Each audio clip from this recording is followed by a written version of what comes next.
السلام علیکم لسنرز، آپ میں اور ہم سب نے اپنے بزرگوں سے بچپن میں ایک کہانی سن رکھی ہوگی جو ایک کسان اور اس کے بیٹے سے متعلق ہے۔ کہانی کے مطابق کسان کے 4 بیٹے ہوتے ہیں۔ وہ چاروں ہٹھرامی اور کام چوری میں ہمیشہ ایک دوسرے پر سبقت لے جانے کی کوشش میں نظر آتے ہیں۔ کسان ان کی بے عمل زندگی کو دیکھ کر رات دن کڑتا رہتا ہے۔ انہیں سمجھانے کی ہر سعی ناکام ہو جاتی ہے۔ کسان بوڑھا ہو جاتا ہے اور آخری کوشش کے طور پر انہیں اپنے پاس بلا کر نصیحت کرتا ہے کہ دیکھو، اب میں بہت بوڑھا ہو گیا ہوں اور بیمار رہنے لگا ہوں۔ اس کہانی کی تفصیل میں جانے کی ضرورت نہیں، کیونکہ آپ میں اور ہم سب جانتے ہیں کہ کسان کے وہ چاروں بیٹے کاہل الوجود بیٹے زمین میں مدفون قیمتی خزانے کے لالچ میں اپنے کھیتوں میں ایسی جافشانی سے کھدائی میں مصروف ہو گئے تھے کہ انہیں محنت کی عادت پڑ گئی۔ انہوں نے اپنے کھیتوں کا چپا چپا کھود ڈالا تھا۔ باپ کے انتقال کے بعد وہ چاروں مل کر کھیتی باڑی اور کاشتکاری کرنے لگے۔ پھر وہی زمین ان کے لیے سونا اور ہیرے موتی اگلنے لگی۔ چودھری ناظم کی بھی کچھ ایسی ہی کہانی تھی۔ وہ 2 بیٹوں کا باپ تھا جو آرام طلب اور کام چور واقع ہوئے تھے۔ وہ نہ تو خود اپنے ہاتھ سے کاشتکاری کرتا تھا اور نہ ہی بیٹوں سے کھیتی باڑی کرانے کا ارادہ رکھتا تھا۔ اس کام کے لیے درجنوں ملازم اور مزدور دن رات ہاتھ باندھے کھڑے رہتے تھے۔ چودھری نظام چاہتا تھا کہ بیٹے اس کے سچے جانشین ثابت ہوں، امور چودراہٹ کو سمجھیں اور اس کے بعد بھی خاندانی آن بان شان کا جھنڈا لہراتے رہیں۔ لیکن ان دونوں کو عیش و آرام اور آوارہ گردی کے علاوہ کسی کام میں دلچسپی نہیں تھی۔ بیٹوں کو سمجھانے اور سکھانے کی تمام کوششیں جب فیل ہو گئیں تو ایک رات اس نے دونوں کو اپنے پاس بلایا۔ وہ بھی بوڑھے کسان کو اپنی روحانی رہنما مان کر ذہن میں ایک انوکھی کہانی بن چکا تھا اور اسے امید تھی کہ اس کی یہ ترکیب اثر دکھائے گی۔ جو کہانیاں سینہ بسینہ بزرگوں کی زبانی بچوں تک پہنچتی ہیں وہ بڑی نصیحت آموز اور پرمعنی ہوتی ہیں۔ اس سے قطع نظر کہ ایسے واقعات ماضی بعید میں کہیں پیش آئے بھی تھے یا نہیں، وہ یہ تمام تر قصے اور کہانیاں اپنے اندر سیکھنے اور سکھانے کا ایک انمول خزانہ ضرور رکھتی ہیں۔ راشد اور ارشد کو اس بات پر حیرت تھی کہ باپ نے انہیں ایسی کون سی خاص بات کرنا ہے جو رات کو اپنے پاس بلایا ہے۔ راشد ارشد سے 2 سال بڑا تھا۔ ارشد کی عمر 24 سال تھی، راشد 26 سال کا تھا۔ ان دونوں کو آپس میں نہ تو گہری دوستی تھی اور نہ ہی کوئی خاص دشمنی، بس رسمی سا تعلق تھا۔ حالانکہ سگے بھائی ہونے کے ناطے رسمی اور سرسری نہیں بلکہ اٹوٹ بندھن ہونا چاہیے تھا، جو کہ بدقسمتی سے نہیں تھا۔ شام کے وقت راشد نے ارشد سے پوچھا، ارشد، تمہیں کچھ اندازہ ہے ابا جی ہم سے کیا کہنا چاہتے ہیں؟ ارشد نے بیزاری سے جواب دیا کہ ابا جی کے پاس کوئی نیا موضوع نہیں، وہ ایک مرتبہ پھر ہماری کوتاہیوں اور نالائکیوں کو گنوائیں گے اور آخر میں نصیحت کریں گے کہ ہمیں کام کاج پر توجہ دینا چاہیے اور اس راز کو سمجھنے کی کوشش کرنا چاہیے کہ اپنی چودراہٹ کو کس طرح قائم و دائم رکھا جا سکے، وغیرہ وغیرہ۔ یہ سب تو وہ کریں گے ہی۔ راشد گہری سنجیدگی سے اس بات میں گردن ہلاتے ہوئے بولا، لیکن مجھے لگ رہا ہے آج وہ کوئی ایسی بات کہیں گے جو اس سے پہلے کبھی نہ ہو۔ کون سی بات راشد؟ ارشد کے کان کھڑے ہو گئے۔ راشد نے کہا، یہی تو سمجھ میں نہیں آ رہا وہ کیا کہنے والے ہیں۔ تمہیں کس بات سے لگا ہے کہ وہ کوئی نئی بات کریں گے؟ ارشد کی سنجیدگی میں اضافہ ہو گیا۔ مجھے تو ایسا کچھ بھی محسوس نہیں ہوا۔ ہو سکتا ہے کچھ بھی نہ ہو، راشد نے کندھے اچکاتے ہوئے کہا، لیکن مجھے ان کے چہرے سے لگا جیسے وہ کسی بات کے لیے پریشان ہیں۔ وہ خاصے الجھے ہوئے نظر آ رہے تھے۔ ان کی الجھن کہیں وہی تو نہیں؟ ارشد نے معنی خیز انداز میں بڑے بھائی کی طرف دیکھا۔ تم سمجھ رہے ہو نا، چند روز پہلے بھی ہم اس موضوع پر بات کر رہے تھے، تمہیں یاد ہے نا؟ جس موضوع کا ارشد نے حوالہ دیا تھا وہ چودھری ناظم کی 4تھی شادی سے متعلق تھا۔ راشد اور ارشد کی والدہ زاہدہ چودھری کی تیسری بیوی تھی، جو 10-12 سال پہلے اپنے خالق حقیقی سے جا ملی تھی۔ پہلے دونوں بیویوں سے کوئی اولاد نہیں تھی۔ راشد نفی میں گردن ہلاتے ہوئے بولا، تمہیں مذاق کی بات سوجھ رہی ہے اور میں سنجیدہ ہوں تو ٹھیک ہے، اس میں پریشانی والی کون سی بات ہے؟ ارشد نے بے پرواہی سے کہا، رات کو ابا جی خود ہی بتا دیں گے۔ مسئلہ کیا ہے؟ وہ دونوں اس موضوع کو لپیٹ کر اپنی اپنی راہ ہو لیے۔ آپ بھی سوچ رہے ہوں گے کہ یہ کہانی ایک انوکھے انداز سے شروع ہو رہی ہے۔ اس کی تفصیلات تو کہانی کے درمیان کہیں بیان کیا کرتا ہوں، جبکہ کہانی کی ابتدا میں کیس پکڑنے سے کرتا ہوں اور پھر پرت در پرت واقعات کھلتے چلے جاتے ہیں۔ اہم بات یہ ہے کہ کہانی کہیں سے بھی شروع ہو، اسے مکمل ہونا چاہیے۔ رات کو سونے سے پہلے دونوں بھائی اپنے باپ کے کمرے میں پہنچ گئے۔ اس حویلی میں صرف یہی تینوں افراد اپنے ملازم کے ساتھ رہتے تھے۔ چودھری ناظم اور اس کے یہ دونوں بیٹے جو ابھی غیر شادی شدہ تھے۔ ناظم موضوع نوری آباد کا چودھری تھا۔ یہ گاؤں لگ بھگ 500 نفوس پر مشتمل تھا۔ یہاں پر تقریباً 130 مکان تھے۔ یہ ایک روایتی قسم کا گاؤں تھا۔ چودھری دونوں بیٹوں کو اپنے سامنے دیکھ کر اٹھ بیٹھا اور نکاہت بھرے لہجے میں بولا، آؤ آؤ بھائی، تمہارا ہی انتظار کر رہا تھا۔ وہ دونوں چودھری ناظم کے بیڈ کے قریب رکھی کرسیوں پر بیٹھ گئے اور سوالیہ نظروں سے اپنے باپ کو دیکھنے لگے۔ اس میں کسی شک و شبے کی گنجائش نہیں تھی کہ ان لمحات میں چودھری بے حد پریشان اور الجھا ہوا دکھائی دیتا تھا۔ یہ الگ بات تھی کہ وہ پریشان ہونے کے ساتھ ساتھ پریشانی کی بھرپور ایکٹنگ بھی کر رہا تھا۔ ابا جی خیریت تو ہے نا؟ راشد نے تشویش بھرے لہجے میں پوچھا۔ ابھی تک تو خیریت ہی ہے، وہ کھانسی کی اداکاری کرتے ہوئے بولا۔ کیا مطلب ابا جی؟ ارشد نے حیرت کے انداز میں پوچھا۔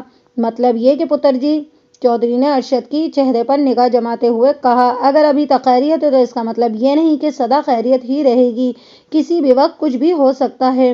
ابا جی آپ صاف صاف بات کیوں نہیں کرتے؟ راشد کے لہجے میں حقیقی پریشانی تھی۔ آخر ایسا کیا ہونے والا ہے جو آپ اتنے الجھے ہوئے ہیں؟ وہ باری باری راشد اور ارشد کی طرف دیکھتے ہوئے گمبھیر لہجے میں بولے، میں 70 سے زیادہ کا ہو گیا ہوں اور کتنے دن جیوں گا، اس لیے میں نے سوچا ہے کہ ابا جی آپ ایسی باتیں نہ کریں، راشد نے گھبراتے ہوئے لہجے میں کہا۔ پھر تشویشناک نظروں سے ارشد کی طرف دیکھا۔ ارشد نے گہری سنجیدگی سے کہا، اللہ مزید 100 سال تک آپ کا سایہ ہمارے سروں پر سلامت رکھے۔ آپ آج اتنے مایوس کیوں ہیں؟ میں مایوس نہیں ہوں، بلکہ ایک حقیقت بیان کر رہا ہوں، اور یہ بھی حقیقت ہے کہ میرے پاس اب زیادہ وقت نہیں ہے، اس لیے میں سوچ سمجھ کر ایک فیصلہ کر رہا ہوں۔ چودھری نے دانستہ جملہ ادھورا چھوڑ کر ڈرامائی انداز میں بیٹوں کی جانب دیکھا تو راشد نے بے تابی سے پوچھا، کس قسم کا فیصلہ ابا جی؟ بتاتا ہوں۔ چودھری ناظم نے ایک بوجھل سانس خارج کی، پھر سنجیدگی سے بولا، میں نے فیصلہ کیا ہے کہ آنکھیں بند ہونے سے پہلے اپنا جانشین مقرر کر جاؤں۔ جانشین؟ دونوں نے چونک کر حیرت بھری نظروں سے ایک دوسرے کو دیکھا اور ابا جی کو تکنے لگے۔ ابا جی، چودھری ناظم نے بڑے رسان سے کہا، اصولی طور پر تو جو سب سے بڑا بیٹا ہوتا ہے وہی جانشین ٹھہرتا ہے، باپ کے انتقال کے بعد وہی سارے معاملات کو سنبھالتا اور چلاتا ہے، لیکن مجھے تم دونوں میں سے کوئی اس قابل نظر نہیں آتا جو میری وفات کے بعد اس گاؤں کی چودراہٹ سنبھالے۔ میں نے تم لوگوں کو 1000 مرتبہ سمجھانے کی کوشش کی کہ دیکھو، جب میری آنکھ سدا کے لیے بند ہو جائے گی تو تمہارے لیے بڑی مشکل ہو جائے گی۔ زندگی گزارنا اتنا آسان نہیں جیسا تم سمجھ رہے ہو، لیکن افسوس کہ تم دونوں نے کبھی میری نصیحت کی توجہ سے نہیں سنی اور نہ ہی اس پر عمل کرنے کی کوشش کی۔ وہ چند لمحے کے لیے رکا اور پھر ہانپتے ہوئے اپنی سانس ہموار کرنے لگا اور اس کے بعد دوبارہ گویا ہوا، تم دونوں کے غیر سنجیدہ رویے سے میں اس نتیجے پر پہنچا ہوں کہ اگر کسی رات اچانک میری روح قصف عنصری سے پرواز کر گئی تو زمین، جائیداد اور جانشین کے سلسلے میں تم لوگوں بڑے خطرناک قسم کے تنازعات جنم لیں گے اور اللہ نہ کرے تم ایک دوسرے کے جانی دشمن اور لہو کے پیاسے ہو جاؤ گے۔ اس نے کہا، ابا جی آپ کو ہو کیا گیا ہے؟ راشد نے تشویش بھرے نظر سے باپ کی طرف دیکھا۔ یہ اچانک آپ کے ذہن میں اتنے زیادہ خدشات کیوں گھر کر گئے ہیں؟ اچانک نہیں پتر جی، اس نے شاکی نظروں سے راشد کے آنکھوں میں جھانکا اور ٹھہرے ہوئے لہجے میں بولا، یہ نتیجہ میں نے برسوں کے تجربے اور مشاہدے سے اخذ کیا ہے۔ تم لوگوں کو ایسا کیا ہے جو مجھ سے چھپا ہو؟ اور یہ کہ پہلے مجھے اپنی بات پوری کرنے دو، پھر سوال جواب کرنا۔ وہ ایک مرتبہ پھر گہری سنجیدگی میں اضافہ کرتے ہوئے بولے، میں نے یہ فیصلہ کیا ہے کہ اپنی وصیت لکھواؤں گا اور اس پکی تحریر میں یہ بھی طے ہو جائے گا کہ میری موت کے بعد تم دونوں میں سے کون میرا جانشین بنے گا۔ جو جانشین ہوگا وہی نوری آباد کا چودھری بھی بنے گا۔ دوسرے بھائی کو اس کے ساتھ ہر قسم کا تعاون کرنا ہوگا، اور فرض کرو اگر وہ تعاون کرنے پر تیار نہ ہو تو پھر وہ اپنی مرضی سے بھی زندگی گزار سکتا ہے۔ وہ چاہے تو اپنی خواہش پر زمین و جائیداد اور مال مویشی کا بٹوارا بھی کر سکتا ہے، لیکن اس علیحدگی کی صورت میں اسے وہ عزت اور مراعات حاصل نہیں ہوگی جو گاؤں کے چودھری کے بھائی کی حیثیت سے حاصل ہونا چاہیے۔ ایک ساتھ رہنے اور اتحاد و اتفاق سے زندگی گزارنے کی صورت میں سب کچھ ٹھیک اور اچھا ہوگا، لیکن ابا جی، چودھری ناظم کے خاموش ہوتے ہی ارشد نے تشویشناک انداز میں استفسار کیا، آپ کی باتوں سے تو یہ ظاہر ہوتا ہے اس وصیت کے مطابق ہم دونوں میں سے کوئی بھی آپ کا جانشین مقرر ہو سکتا ہے، چھوٹے بڑے کی کوئی قید نہیں۔ چودھری نے قطعیت سے کہا، جو بھی خود کو اس منصب کا اہل ثابت کر دے گا وہی میرا سچا جانشین ہوگا۔ اس کا مطلب ہے ابا جی، راشد نے پرسوچ انداز میں کہا، آپ نے ہمیں کسی کڑی آزمائش سے گزارنے کا پروگرام بنا لیا ہے نا؟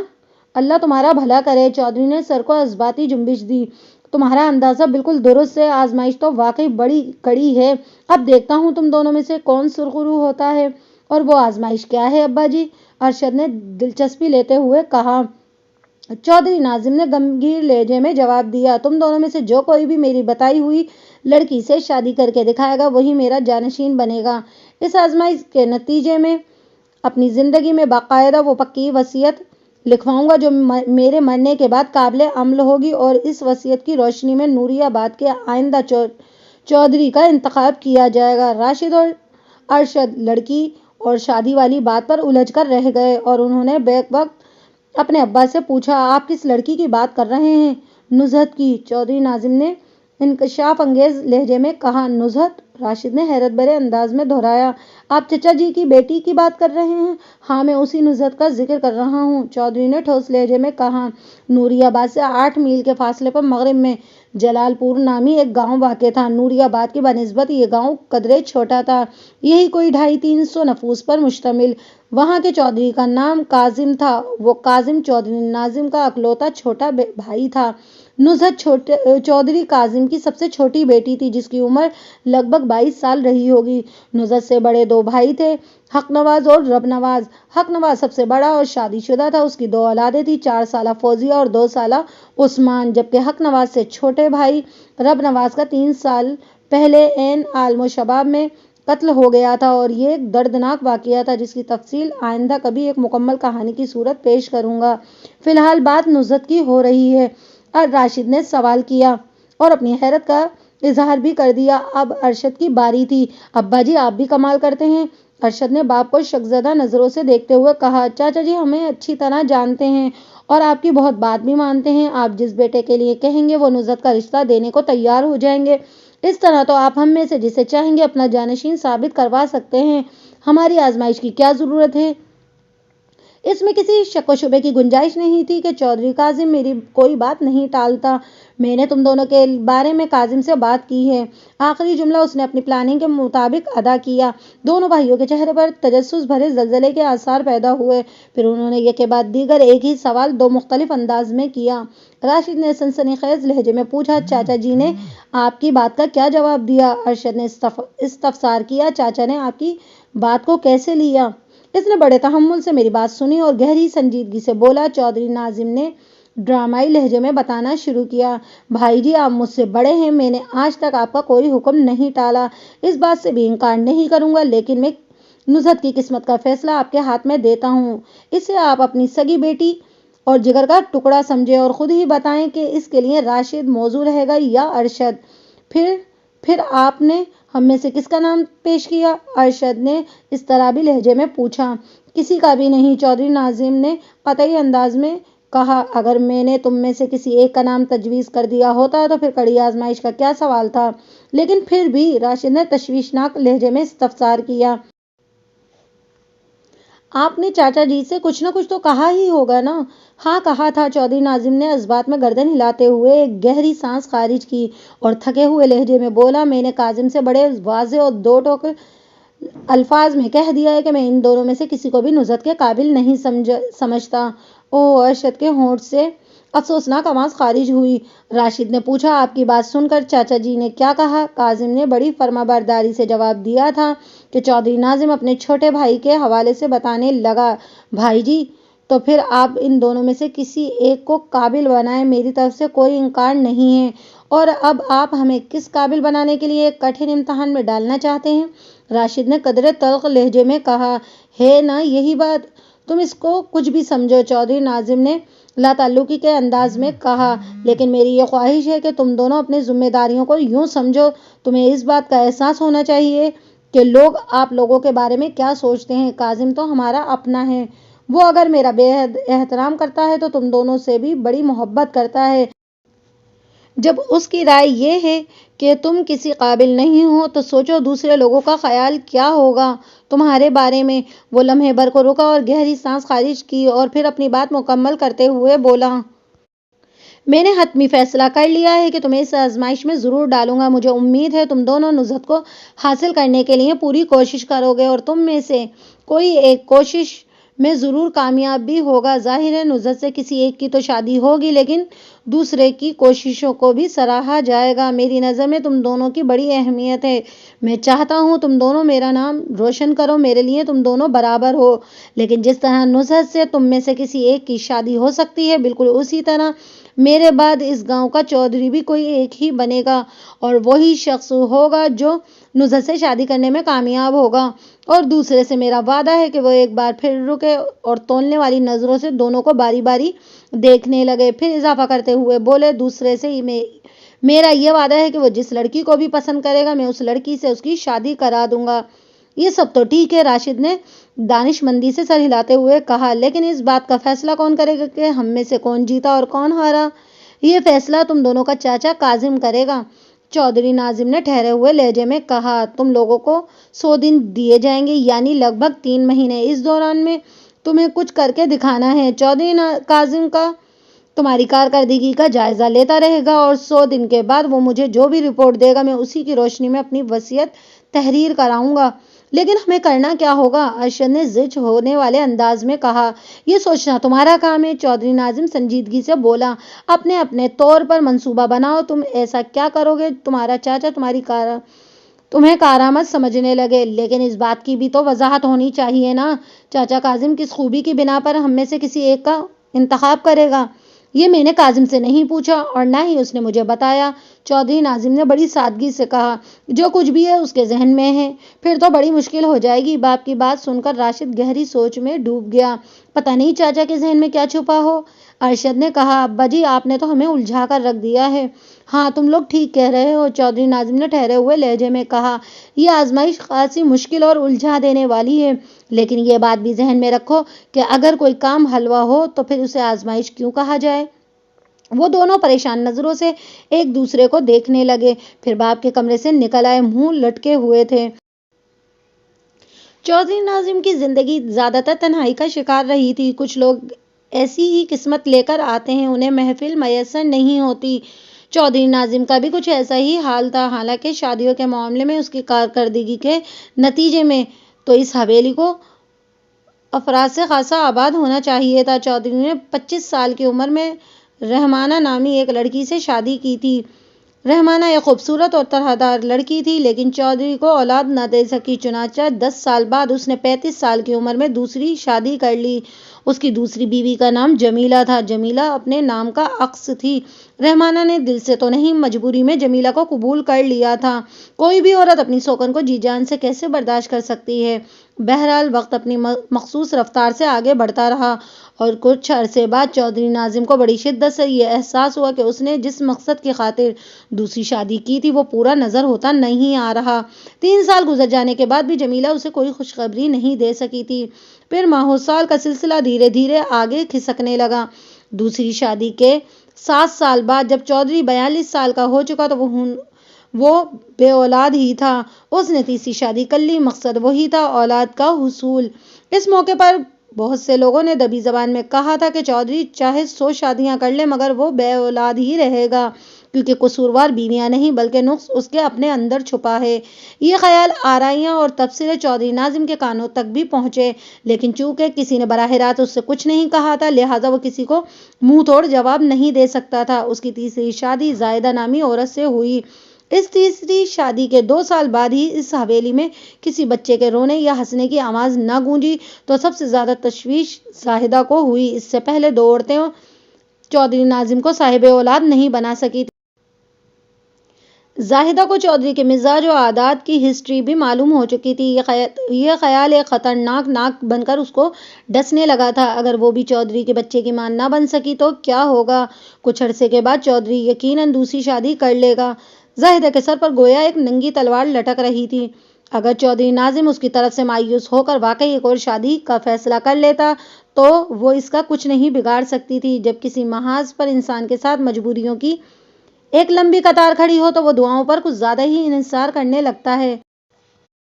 زاہدہ کا بھی یہی حال تھا۔ وہ دن رات جب بھی تنہائی میسر آتی، رو رو کر اور گڑ گڑا کر اللہ تعالیٰ سے دعا کرتی کہ وہ اس کی سن لے تاکہ اس کی زندگی میں بھی بہار آ جائے۔ چنانچہ اللہ نے اس کی سن لی اور شادی کے 3 سال بعد اس نے راشد کو جنم دیا اور اس حویلی میں ایک نیا باب رقم کر دیا۔ اسی سال ایک اور اہم افسوسناک واقعہ رونما بھی ہوا اور وہ یہ تھا کہ چودھری ناظم کی پہلی بیوی رحمانہ کا انتقال ہو گیا تھا۔ پتہ نہیں اسے زاہدہ کی کامیابی اچھی نہیں لگی تھی یا اپنی ناکامی نے اس کی زندگی کا چراغ گل کر دیا تھا۔ 2 سال کے بعد راشد کا چھوٹا بھائی ارشد پیدا ہوا تو دوسری بیوی جمیلہ بھی انتقال کر گئی۔ اب حویلی میں فیملی کے صرف 4 افراد باقی رہ گئے تھے: چودھری ناظم اور اس کی بیوی زاہدہ اور اس کی 2 اولادیں راشد اور ارشد۔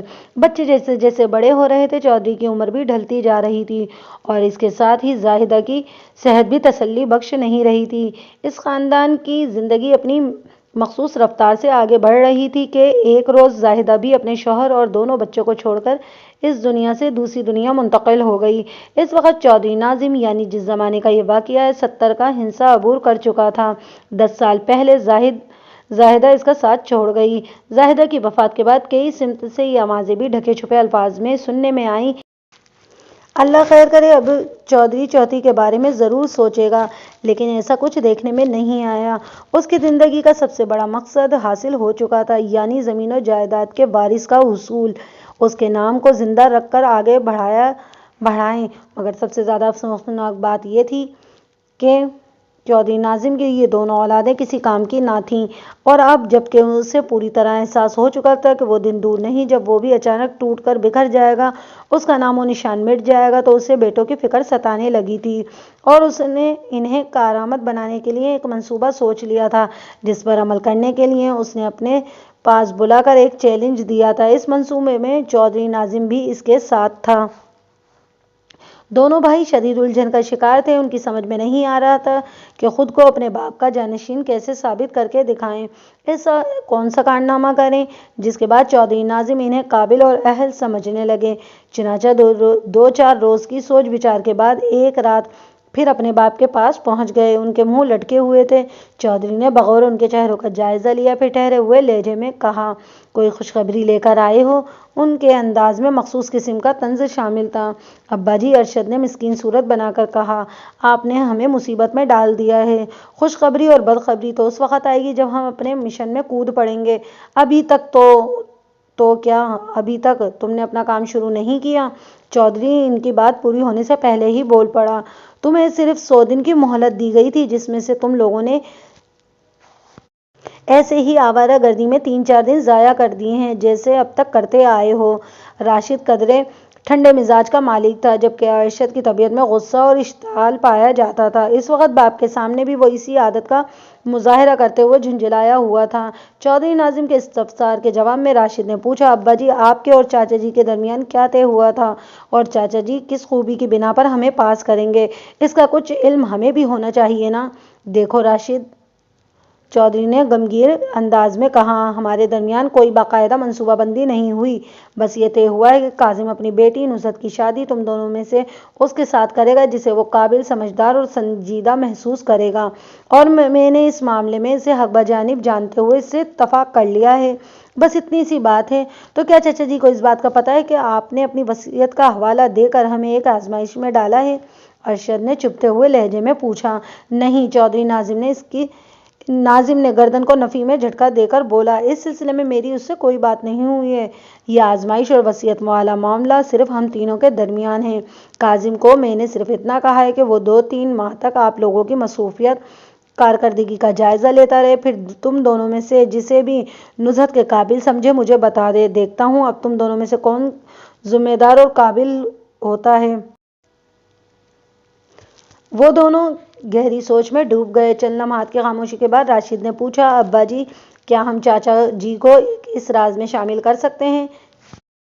کیا مطلب، کس راز میں؟ چودھری ناظم نے چونک کر پوچھا۔ راشد نے ٹھہرے ہوئے لہجے میں کہا، یہی کہ ہم انہیں صاف صاف بتا دیں کہ آپ نے ہمیں کس امتحان میں ڈال دیا ہے۔ آپ نے تو کچھ بتایا نہیں۔ ہو سکتا ہے چاچا جی ہمیں بتا دیں کہ ہمیں کیا کرنا ہے۔ ان کی نظر میں معتبر ثابت ہو سکتے ہیں۔ مجھے تو اس میں کوئی اعتراض نہیں، چودھری نے صاف گوئی کا مظاہرہ کرتے ہوئے کہا، کیونکہ ان دونوں چودھریوں میں سے پہلے سب کچھ طے ہو چکا تھا۔ میں تو صرف یہ چاہتا ہوں کہ تم کسی قابل بن کر دکھاؤ، تمہیں دیکھیں اور تمہاری صلاحیتوں کا اعتراف کریں اور برملا کہیں، دیکھو چودھری ناظم کی اولاد کتنی ذمہ دار اور سمجھ بوجھ والی ہے۔ راشد نے ایک اور اہم سوال کیا، کیا ہم چاچا جی سے اس بات کا ذکر کر سکتے ہیں کہ آپ کوئی وصیت لکھوانے والے ہیں جس کا انحصار ان کی پیش کردہ رپورٹ پر ہوگا؟ وہ ہمارے بارے میں آپ کو جو کچھ بتائیں گے آپ اسی کے مطابق وصیت میں تحریر کرائیں گے۔ میں نے تم لوگوں کو بتایا ہے نا کہ میں اس معاملے میں اور وصیت والی بات کا کاظم کو علم نہیں۔ چودھری ناظم نے ٹھہرے ہوئے لہجے میں کہا، یہ بات ہم باپ بیٹوں کے بیچ میں ہے، لیکن اگر تم لوگوں کوئی فائدہ اٹھانے کے لیے اپنے چاچا جی سے اس بات کا ذکر کرتے ہیں تو تمہیں بالکل نہیں روکوں گا، یہ سب تمہاری مرضی پر منحصر ہے۔ ارشد نے معنی خیز انداز میں کہا، ابا جی میں آپ سے ایک آخری سوال کرنا چاہتا ہوں جو میری نظر میں بڑا اہم ہے۔ اس سوال نے پچھلے 3-4 دنوں سے میرے دماغ کو چکرا کر رکھ دیا ہے، ذہن میں طرح طرح کے اندیشے جنم لے رہے ہیں۔ ہاں بولو، تمہارے ذہن میں ایسا کون سا خطرناک سوال چھپا بیٹھا ہے؟ چودھری ناظم نے ارشد کی آنکھوں میں دیکھتے ہوئے پوچھا، تم 3-4 دن سے کیوں عذاب میں مبتلا رہے؟ ارشد نے سنسنی خیز لہجے میں استفسار کیا۔ ابا جی ہم 1 منٹ کے لیے یہ فرض کر لیتے ہیں کہ 100 دن کی مدت گزر جانے کے بعد بھی چاچا جی کو ہم میں کوئی گن نظر نہیں آتا، وہ ہماری کارکردگی سے بالکل مطمئن نہیں ہوتے، مطلب یہ کہ وہ ہمیں آزمائش میں فیل کر دیتے ہیں، تو پھر کیا ہوگا؟ ہونا کیا ہے؟ چودھری نے سرسری انداز میں جواب دیا، ظاہر ہے کاظم اس صورت میں کسی بھی قیمت پر نصرت کو میری بہو بنانے پر تیار نہیں ہوگا۔ مجھے نصرت سے شادی کرنے کا زیادہ شوق نہیں ہے۔ ارشد نے مخصوص تیکھے انداز میں بولا، اس کی شادی مجھ سے ہو یا نہ ہو یا کسی سے بھی ہو، مجھے اس سے کوئی فرق نہیں پڑتا۔ میں تو یہ پھر تمہیں کس بات سے فرق پڑتا ہے؟ چودھری ناظم نے اس کی بات کاٹی اور قدرے سخت لہجے میں پوچھا، صاف صاف کہو جو بھی تمہارے ذہن میں ہے۔ اور ارشد نے دو ٹوک انداز میں کہا، ابا جی اگر چاچا کاظم ہمیں نااہل قرار دے دیتے ہیں تو پھر آپ کی وصیت کیا ہوگی؟ آپ تو مکمل طور پر انہی کی رپورٹ کو اہمیت دے رہے ہیں نا، اس صورت میں آپ وصیت میں کیا لکھوائیں گے؟ چودھری ناظم نے غمگین انداز میں ایک گہری سانس خارج کی اور بولا، اس بات کا فیصلہ بھی 100 دن کے بعد ہی کروں گا۔ دونوں بھائی معنی خیز نظروں سے ایک دوسرے کو دیکھنے لگے۔ چودھری نے کہا، تم لوگ اپنے ذہن کو مت الجھاؤ، سب سے اچھی بات یہ ہوگی کہ تمہیں جو بھی مہم میں نے سونپی ہے اس میں لگ جاؤ، نتائج کی پرواہ کیے بغیر اپنی اپنی بہترین صلاحیتوں کو آزما ڈالو، اللہ کسی کی محنت ضائع نہیں کرتا۔ اس بات کا احساس تمہیں ضرور ہوگا، اگر کبھی تم لوگوں نے زیادہ محنت کی ہوتی۔ تو وہ دونوں ایک مرتبہ پھر الجھن زدہ نظروں کے ساتھ ابا جی چودھری ناظم کے کمرے سے باہر نکل گئے۔ مجھے تو لگتا ہے ابا جی کا دماغ خراب ہو گیا ہے، ارشد نے سٹپٹائے ہوئے لہجے میں کہا۔ وہ اس وقت حویلی کے ایک محفوظ اور پرسکون حصے میں بیٹھے تھے۔ تھوڑی دیر بعد ہی وہ چودھری ناظم سے فائنل میٹنگ کر آئے تھے۔ چودھری کے باتوں کے نتیجے میں ارشد کا دماغ تپا ہوا تھا، جبھی وہ راشد کے سامنے ذہن کا غبار نکال رہا تھا۔ راشد نے پرسوچ انداز میں پوچھا، تم یہ بات کس بنا پر کہہ رہے ہو؟ بنا؟ ارشد کا لہجہ زہر میں بجھا ہوا تھا۔ راشد ذرا سوچو، غور کرو، ابا جی عمر کے آخری حصے میں کس قسم کی حرکتیں کرنے لگے ہیں؟ ان کا جو کچھ بھی ہے وہ سب ہمارا ہی تو ہے، ہم لائق یا نالائق اس بحث میں پڑنے کی کیا ضرورت ہے؟ دنیا کا کوئی بھی شخص اس بات کو رد نہیں کر سکتا کہ ہم دونوں ابا جی کے اصلی اور سچے وارث ہیں۔ تم مجھ سے عمر میں 2 سال بڑے ہو، لہٰذا اصول کے مطابق تم ہی ابا جی کے بعد اس گاؤں میں چودھری بنو گے، اور میں تمہارا چھوٹا بھائی ہوں تو چھوٹا چودھری کہلاؤں گا۔ اس علاقے کا نظام تم چلاؤ گے اور میں اس کام میں تم سے مکمل تعاون کروں گا۔ اللہ خیر سے اللہ۔ وہ سانس ہموار کرنے کے لیے رکا اور پھر اپنے جذبات کی آواز کو آگے بڑھاتے ہوئے بولا، میں جو کہہ رہا ہوں، ابا جی کا دماغ خراب ہو گیا تو اس کی بنا یہی ہے کہ ان کی یہ الٹی سیدھی باتیں ہیں۔ انہیں یہ خدشہ کیوں ہے کہ ان کی فوتگی کے بعد ہم آپس میں لڑنے جھگڑنے لگیں گے، سب کچھ تباہ کر رہ جائے گا، حتیٰ کہ ہم ایک دوسرے کے خون کے پیاسے ہو جائیں گے، اور اسی لیے انہوں نے ہمیں وصیت کے چکر میں ڈال کر نصرت سے شادی والی آزمائش میں پھنسا دیا ہے۔ کیا کوئی ہوش مند آدمی اپنی اولاد کے ساتھ ایسا کرتا ہے؟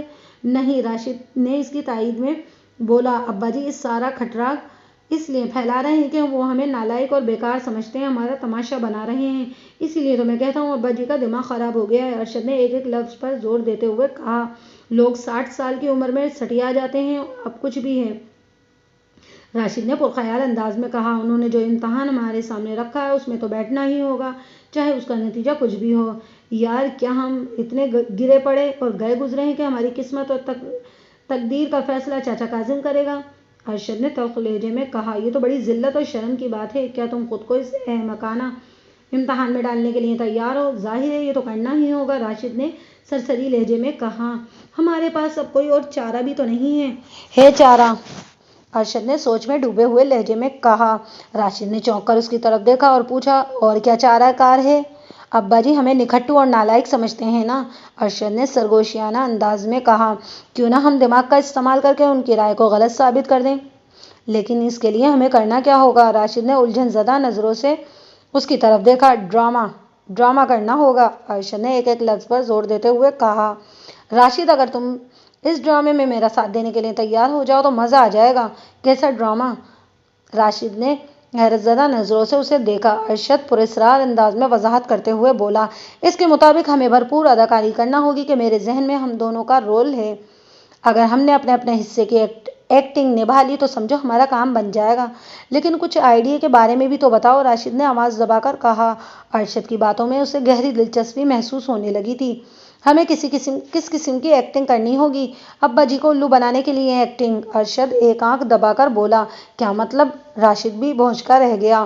ابا جی ہمیں کسی لائق نہیں سمجھتے، حالانکہ ہم کسی سے کم نہیں ہیں، ارشد وضاحت کرتے ہوئے بولا، اس لیے وہ ہمیں اس بھونڈے امتحان میں ڈال کر بے وقوف بنا رہے ہیں، لہٰذا ہم جواباً انہیں الو بنانے کے لیے ایک ناٹک کریں گے۔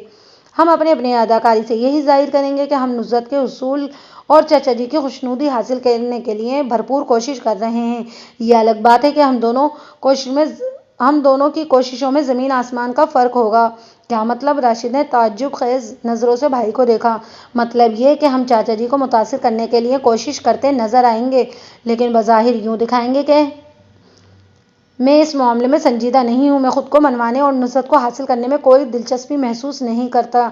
ابا جی کو بھی بتا چکا ہوں۔ جبکہ تم، اس نے لمحاتی توقف کر کے ایک گہری سانس لی اور پھر اضافہ کرتے ہوئے بولا، راشد جبکہ تم اپنی کوشش میں بڑے سچے اور سنجیدہ نظر آؤ گے، تم کل ہی موزہ جلال پور جاؤ گے چاچا جی سے ملنے، اور پھر ہر دوسرے تیسرے دن تم وہاں کا چکر لگاتے رہو گے۔ مجھے یقین ہے ابا جی نے چاچا کاظم کو سب بتا رکھا ہوگا۔ یہ دونوں بھائی مل کر چکر بازی سے ہمیں سدھارنے کی کوشش کر رہے ہیں، جیسے ہم کوئی بہت ہی بگڑے ہوئے ہیں۔ وہ چند لمحات کے لیے تھما، ٹٹولتی نظروں سے راشد کو دیکھا اور اپنی بات مکمل کرتے ہوئے بولا، راشد اگر تم نے میری ہدایت اور پلاننگ کے مطابق عمل کیا تو دیکھنا 100 دن تو بہت دور کی بات ہے، ہم ایک آدھ مہینے میں اپنے مقصد حاصل کرنے میں کامیاب ہو جائیں گے۔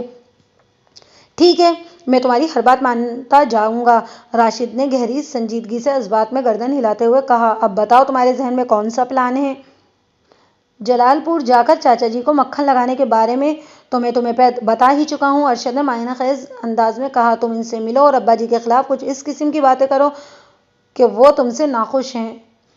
تمہیں کچھ سمجھتے ہی نہیں ہیں، حالانکہ تم تو بڑے قابل اور لائق ہو۔ ابا جی نے چچا جی کے ساتھ مل کر منصوبہ بندی تیار کی ہے، چچا جی یقیناً تمہاری ایسی بات سن کر تم سے ہمدردی جتائیں گے اور تمہیں وہ گر کی باتیں بتائیں گے جن کی مدد سے تم ابا جی کی نظر میں معتبر اور سمجھدار ثابت ہو سکو گے۔ بس آنکھیں بند کر کے تم ان کی باتوں پر عمل کرتے جانا اور یہی سمجھیں گے کہ ان کی نصیحت کام کر رہی ہے۔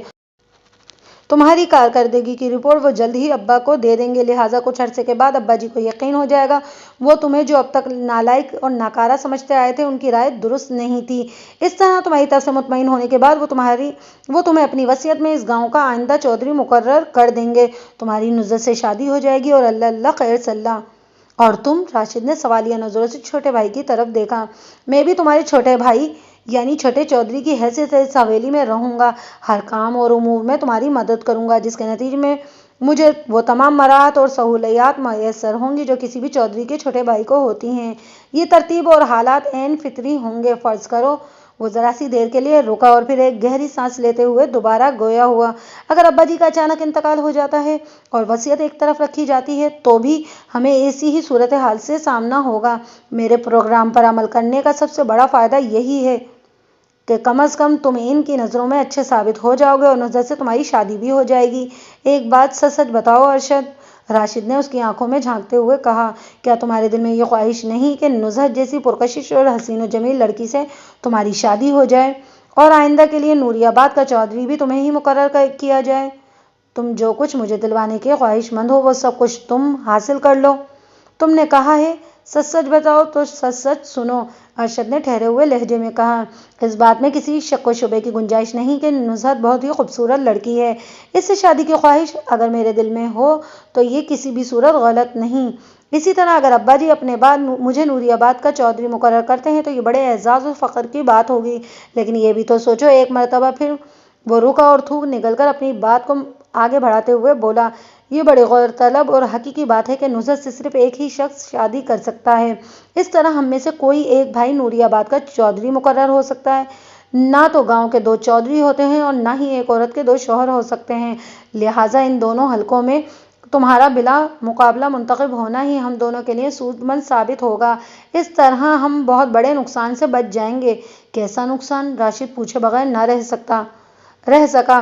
یہی نقصان، ارشد وضاحت کرتے ہوئے بولا، اگر ہم نے بالکل ہی کوئی کارکردگی نہ دکھائی یا بڑھ چڑھ کر ایک دوسرے کا مقابلہ نہیں کیا اور چاچا جی کے لیے یہ فیصلہ کرنا مشکل ہو گیا کہ ہم میں سے کون ان کا داماد بننے کا اہل ہے، تو یہ سارا معاملہ الجھن میں پڑ سکتا ہے۔ اس صورتحال میں ابا جی کوئی بھی ایسی وصیت لکھوا سکتے ہیں جس سے ہم دونوں ہی کو زمین و جائیداد اور ہر نوعیت کی وراثت سے محروم کر دیا جائے۔ چنانچہ ہم میں سے کسی ایک کو چچا کا دل جیتنا ہوگا، ورنہ مجھے ایک اور ڈر بھی ہے۔ ارشد جملہ چھوڑ کر خاموش ہو گیا تو راشد نے تشویش بھرے انداز میں استفسار کیا، تمہارا اشارہ کس ڈر کی طرف ہے؟ تم جانتے ہو نا ابا جی اپنے چھوٹے بھائی یعنی چاچا کاظم سے کتنی محبت کرتے ہیں۔ ارشد نے پراسرار لہجے میں وضاحت کرتے ہوئے کہا، اگر وہ ہم دونوں کی طرف سے مایوس ہو گئے تو وصیت میں یہ ساری زمین و جائیداد چاچا جی کے نام بھی لکھوا سکتے ہیں۔ ہم گھر کے رہیں گے اور نہ گھاٹ کے، دھوبی کے کتے کی طرح ادھر ادھر چیاؤں پیاؤں اور بھوں بھوں کرتے نظر آئیں گے۔ راشد کے چہرے اور آنکھوں میں تشویش کے تاثرات نمودار ہوئے۔ بے ساختہ اس کے منہ سے نکلا، یہ تو تم بالکل ٹھیک کہہ رہے ہو۔ یہی نہیں، میں سب کچھ ٹھیک کہہ رہا ہوں، ارشد نے پراعتماد لہجے میں کہا۔ ٹھیک ہے، راشد نے سر کو اثباتی جنبش دی، میں تمہارے ساتھ دینے کو تیار ہوں، لیکن ابا جی یا چاچا جی کو اس بات سے شک ہو گیا کہ تم اس آزمائش میں بھرپور حصہ کیوں نہیں لے رہے ہو تو میں حصہ لیتا ہوا نظر آؤں گا۔ ارشد ایک ایک لفظ پر زور دیتے ہوئے بولا، لیکن ایسے نتائج نہیں دوں گا کہ چچا جی مجھ سے متاثر ہوں اور انہیں فیصلہ کرنے میں کوئی دشواری ہو۔ تم میری بات سمجھ رہے ہو نا؟ راشد نے اس بات میں گردن ہلائی۔ یہ تھے چودھری ناظم کے دو عدد سپوت جنہیں وہ بیکار اور نالائق سمجھتے تھے۔ اگر وہ کہیں چھپ کر ان کی منصوبہ بندی سن لیتا تو اس کے 14 طباق روشن ہو جاتے۔ ایسی ہونہار اور ٹیلنٹڈ اولاد تو اللہ کسی کو ہی دیتا ہے۔ اگلے روز انہوں نے اپنے پروگرام پر عمل شروع کر دیا۔ راشد اپنے ابا جی سے اجازت لے کے چاچا جی سے ملنے جلال پور روانہ ہو گیا۔ نوری آباد اور جلال پور میں لگ بھگ 8 میل کا فاصلہ حائل تھا۔ وہ دونوں چاہے کتنے بھی نالائق اور ہڈرام کیوں نہ ہوں، لیکن یہ بات ماننا ہوگی کہ ارشد کا دماغ منفی سرگرمیوں میں بہت چلتا تھا۔ اس نے چودھری ناظم کو الو بنانے میں اور اس کی ڈالی ہوئی آزمائش کا توڑ کرنے کے لیے جو منصوبہ بندی کی تھی، اس کے نتیجے میں انہی کا فائدہ ہونے والا تھا۔ اس کا شیطانی دماغ بڑی آسانی سے اس راز تک پہنچ گیا تھا کہ ابا جی اور چچا جی نے یہ کس طرح کا گٹھ جوڑ کر کے نتیجہ نکالا ہے کہ انہیں راہ پر ڈالا جائے۔ 2-3 پھیروں کے بعد راشد نے چودھری کاظم سے پوچھا، چاچا جی ایک بات تو بتائیں۔ چودھری کاظم ہمتن گوش ہو گیا، سوالیہ نظروں سے اس کی طرف دیکھتے ہوئے بولا، ہاں پتر جی کیا بات ہے؟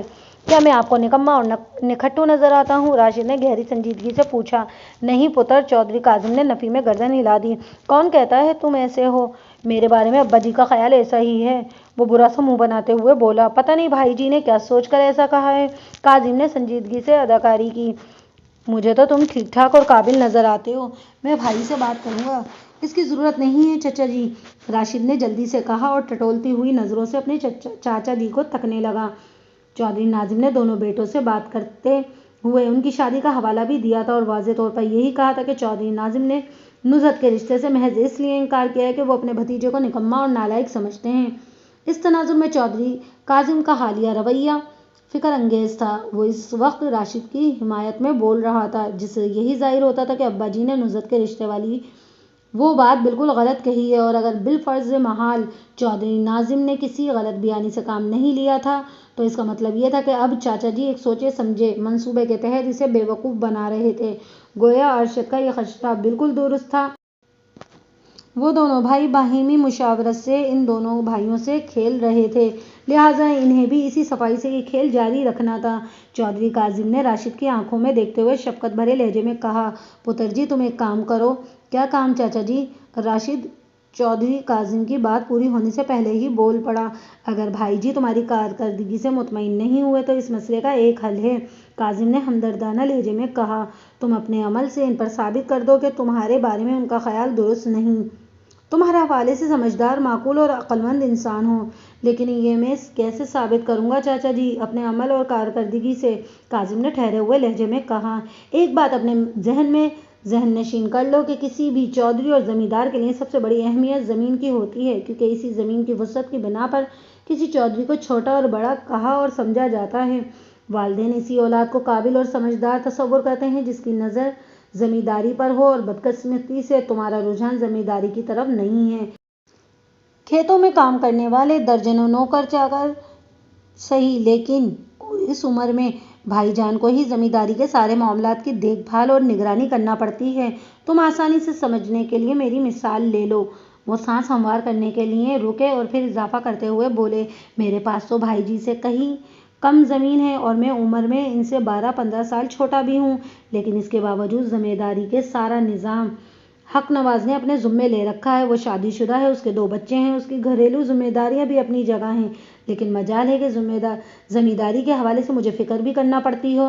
جب رب نواز زندہ تھا تو یہ کام دونوں بھائی مل کر کیا کرتے تھے۔ دیکھو پتر جی، چودھری کاظم نے لمحاتی توقف کر کے راشد کی آنکھوں میں دیکھا، پھر گمگین لہجے میں کہا، بھائی جی کے پاس کوئی 125 ایکڑ زمین ہے۔ اس زمین پر کاشتکاری اور کھیتی باڑی کے لیے ملازموں اور مزدوروں کی بھی کوئی کمی نہیں ہے، لیکن وہ وجوہات میں نے پہلے کہی ہیں نا کہ بھائی جی 73 سال کے ہو گئے ہیں، اور اس عمر میں بھی انہیں تمام امور کی نگرانی خود ہی کرنا پڑتی ہے۔ تم اس نکتے کو سمجھنے کی کوشش کرو۔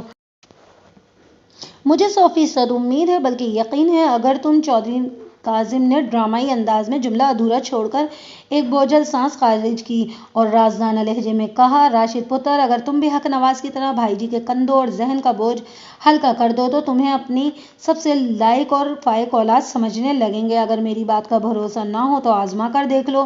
چودھری کاظم کی اس تقریر کے دوران میں راشد نے زبان سے ایک لفظ ادا نہ کیا، بلکہ پوری توجہ سے وہ اپنے چاچا جی کو سنتا رہا اور یہ سمجھنے کی کوشش کرتا رہا کہ چودھری ناظم اور چودھری کاظم میں کیا سیٹنگ چل رہی ہے۔ چودھری کاظم کے معنی خیز انداز میں خاموش ہونے پر اس نے جلدی سے کہا، نہیں چاچا جی، ایسی کوئی بات نہیں ہے، مجھے آپ پر بالکل بھروسہ ہے۔ میں آپ کی بات اچھی طرح سمجھ گیا ہوں، آپ بے فکر ہو جائیں، میں ابا جی کی نظروں میں خود کو منوا کر رہوں گا۔ شاباش پتر جی، چودھری کاظم نے دل کی گہرائیوں سے کہا، تم اگر چاہو تو اپنی صلاحیتوں کو فوری طور پر منوا سکتے ہو، یہ اچھا موقع ہے۔ وہ کس طرح چچا جی؟ راشد نے قطع کلامی کرتے ہوئے پوچھا۔ کون سا ایسا موقع ہے جس سے میں فائدہ اٹھا کر ابا جی کی نظروں میں سرخرو ہو سکتا ہوں؟ میں وہی بتا رہا ہوں۔ چودھری ناظم نے بڑے لسان سے کہا، دیکھو پتر جی، اس وقت کھیتوں میں ایک فصل تیار کھڑی ہے، چند روز بعد اس کی کٹائی شروع ہو جائے گی۔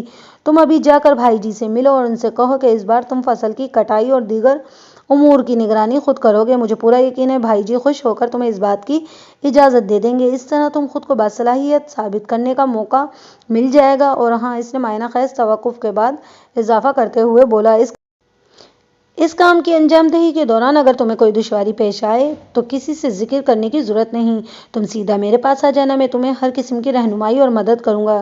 ٹھیک ہے نا پتر جی؟ بالکل ٹھیک ہے چاچا جی، راشد نے تشکرانہ آمیز لہجے میں کہا، میں آپ کی ہدایت پر عمل کروں گا۔ لیکن راشد نے الجھن زدہ انداز میں دانستہ جملہ ادھورا چھوڑ دیا۔ وہ اس عمل سے چچا جی کی نیت کو کریدنا چاہتا تھا، لہٰذا رد عمل کے طور پر چودھری کاظم نے اضطرابی لہجے میں پوچھا، لیکن کیا پتر جی؟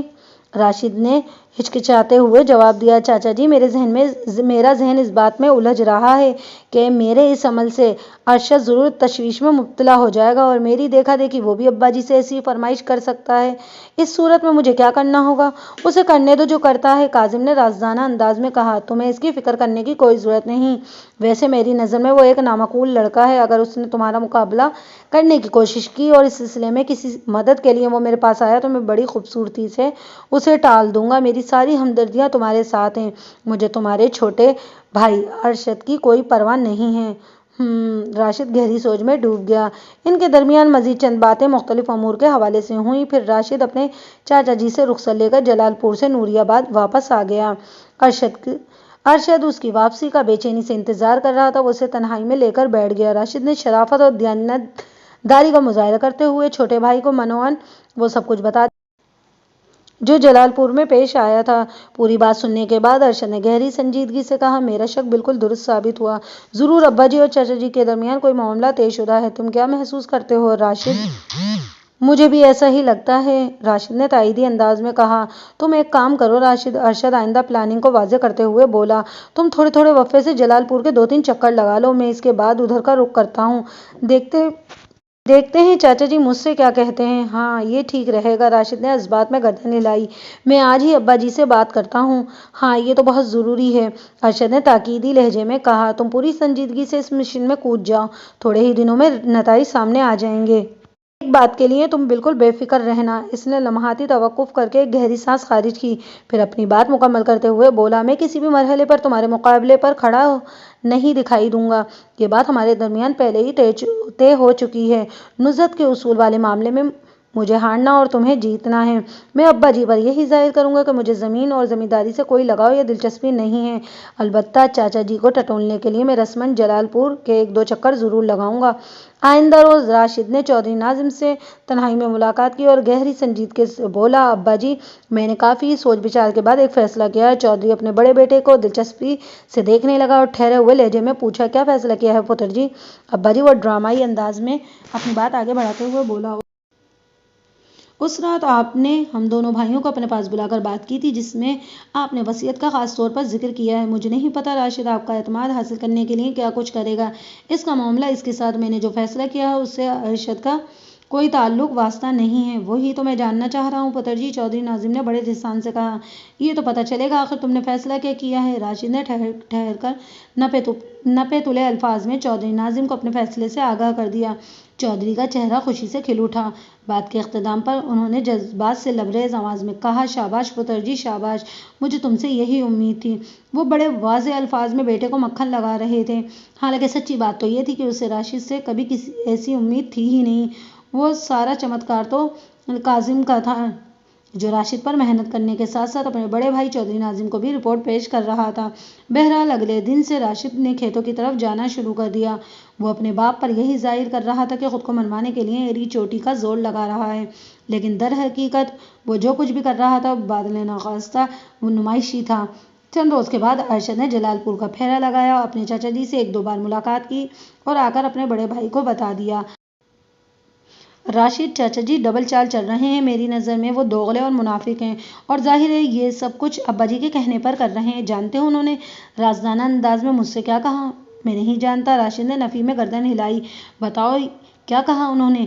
وہی جو تم سے کہا تھا، ارشد نے زہریلے لہجے میں کہا، یعنی میں ارشد ان کی نظر میں تم سے زیادہ لائق اور عقل مند ہوں، انہیں تم سے کوئی دلچسپی نہیں، ان کی ساری ہمدردیاں میرے ساتھ ہیں اور وہ چاہتے ہیں کہ میں ہی ابا کی نظر میں سرخرو ہوں، لیکن مجھے کھیتوں میں کھڑی فصل کی کٹائی اور دیگر امور کی نگرانی میں کروانا چاہیے، ابا جی مجھ سے خوش ہو جائیں گے وغیرہ وغیرہ۔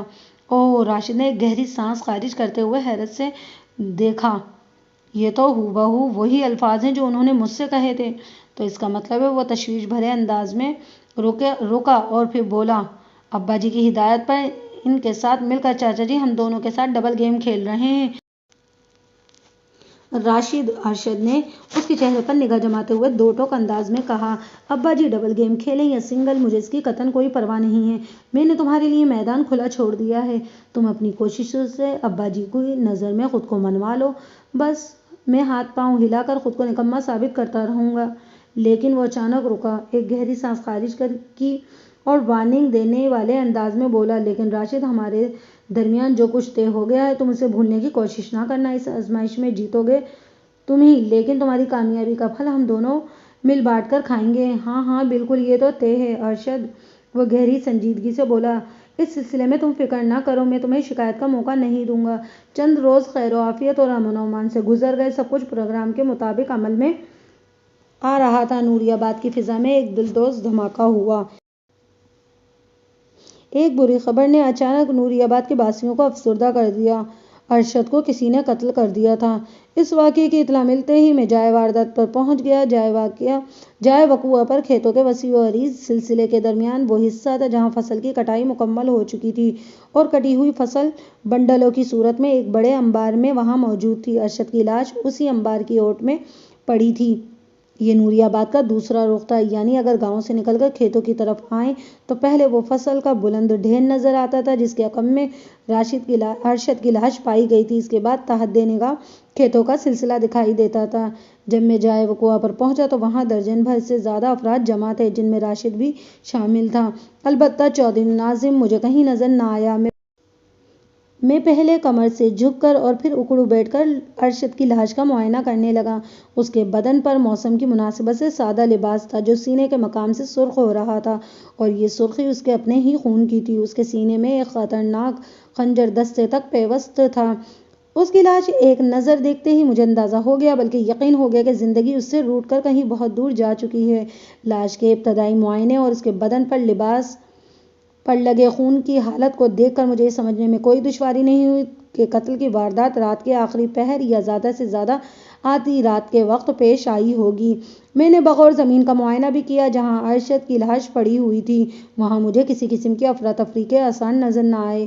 اس عمل نے مجھے ذہنی طور پر الجھا دیا کہ جب کسی شخص کے سینے میں خنجر گھونپ کر موت کے گھاٹ اتارا جاتا ہے تو وہ بڑی خاموشی سے لمبا لیٹ کر جان نہیں دے دیتا، بلکہ وہ خنجر کھانے کے بعد تڑپتا پھڑکتا ہے اور اس کی اس تڑپن پھڑکن کے واضح آثار بنتے چلے جاتے ہیں۔ لیکن جائے وقوع پر ایسے مخصوص آثار مجھے کہیں دکھائی نہیں دے رہے تھے۔ ارشد کی لاش یوں چت پڑی تھی جیسے اس نے اپنے قاتل کو دعوت دے کر بلایا ہو اور پھر آنکھیں بند کر کر زمین پر لیٹ گیا ہو، یہ کہتے ہوئے اے مہرباں قدردان، آؤ میرے سینے میں خنجر اتار دو۔ میں نے چادر منگوا کر ارشد کی لاش کو ڈھانپ دیا اور گھوم پھر کر جائے واردات کا اور ارد گرد کا جائزہ لینے لگا، اور فصل والے انبار کے قریب ایک چیز کو دیکھ کر چونک اٹھا۔ وہ ٹوٹی ہوئی چوڑیوں کے چند ٹکڑے تھے۔ میں نے وہ ٹکڑے اٹھا کر گنے، ان میں 3 سرخ اور 4 نیلے ٹکڑے تھے۔ گویا گزشتہ رات مقتول کے ساتھ وہاں کوئی اور بھی موجود تھا۔ وہ یقیناً عورت یا کوئی لڑکی تھی، کیونکہ مرد تو چوڑیاں پہنتے نہیں۔ میں نے ان 7 ٹکڑوں کو خاموشی کے ساتھ اپنی جیب میں رکھ لیا کہ فرصت میں بیٹھ کر ان کا تفصیلی معائنہ کروں گا۔ چوڑیوں کے وہ ٹکڑے بہت اہم شہادت تھی جس کی مدد سے میں قاتل تک رسائی حاصل کر سکتا تھا۔ یہ اچھا ہے کہ کسی نے مجھے چوڑیوں کے وہ ٹکڑے اٹھاتے اور جیب میں ڈالتے ہوئے نہیں دیکھا تھا۔ میں اس پوائنٹ پر بڑے اطمینان سے تفتیش کرنا چاہتا تھا۔ ادھر ادھر کا تفتیشی چکر لگانے کے بعد میں لاش کے پاس واپس آ گیا اور وہاں پر موجود لوگوں کو ایک سرسری نظر ڈالنے کے بعد بلند آواز میں پوچھا، تم میں سے سب سے پہلے اس لاش کو کس نے دیکھا تھا؟ طفیل نے۔ راشد، جو میرے قریب ہی کھڑا تھا، اس نے جواب دیا۔ کون طفیل؟ میں نے راشد سے استفسار کیا۔ ہمارا ملازم ہے جی، اس نے بتایا، ادھر کھیتوں میں کام کرتا ہے۔ پھر اس نے متلاشی نظروں سے ادھر ادھر نظریں دوڑائیں اور خود کلامی انداز میں بولا، پتہ نہیں طفیل کہاں چلا گیا، ابھی تھوڑی دیر پہلے تو ادھر ہی تھا۔ وہ گاؤں کی طرف گیا ہے چودھری صاحب، ایک عمر رسیدہ شخص نے بڑے احترام سے راشد کو آگاہ کرتے ہوئے کہا، اور پھر پوچھا، کیا طفیل کو یہاں بلایا جائے؟ ہاں ہاں، اسے فوراً بلاؤ، راشد نے جھنجھلاہٹ آمیز لہجے میں کہا۔ تھانے دار صاحب اس سے پوچھ گچھ کریں گے اور ہو سکتا ہے قاتل کے بارے میں کوئی سراغ مل جائے۔ راشد کے چہرے اور حرکات و سکنات سے دل گرفتگی اور افسردگی جھلکتی تھی۔ چھوٹے بھائی کی المناک موت نے اسے اندر سے جیسے ہلا کر رکھ دیا تھا۔ وہ بہت زیادہ الجھا ہوا اور پریشان دکھائی دیتا تھا۔ اس کے دل و دماغ اور جسم کا ایک فطری رد عمل بھی تھا۔ طفیل کو یہاں بلانے کی ضرورت نہیں، میں نے ٹھہرے ہوئے لہجے میں کہا، میں خود گاؤں کی طرف جا رہا ہوں، بڑے چودھری سے ملنا ضروری ہے۔ پھر میں نے راشد سے پوچھ لیا کہ چودھری ناظم یہاں کیوں نظر نہیں آ رہے؟ ابا جی تو یہ خبر سنتے ہی ڈھہ گئے ہیں جناب، راشد نے شکستہ لہجے میں جواب دیا۔ وہ میرے ساتھ ہی ادھر آنا چاہتے تھے لیکن کپ کپا کر حویلی میں گر پڑے۔ ایک تو ان کی صحت اور اوپر سے اتنا بڑا صدمہ۔ وہ لمحے بھر کو رکا، پھر گلوگیر آواز میں بولا، میں نے فوراً ابا جی کو اٹھا کر بستر پر لٹا دیا، پھر حکیم صاحب کو بلایا۔ ابا جی کو حکیم صاحب کے حوالے کرنے کے بعد میں نے ادھر کا رخ کیا۔ پتہ نہیں اب ان کی کیا حالت ہوگی۔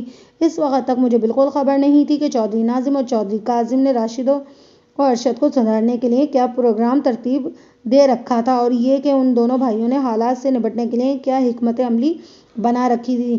وہ میرے لیے ایک سیدھی سادھی قتل کی واردات تھی جس کی میں ابتدائی تفتیش کر رہا تھا۔ میں نے تسلی دینے والے انداز میں راشد کا کندھا تھپتھپایا اور ٹھہرے ہوئے لہجے میں کہا، حوصلہ رکھو راشد، خود کو سنبھالنے کی کوشش کرو، تمہیں اس موقع پر بہت ہمت سے کام لینا ہوگا۔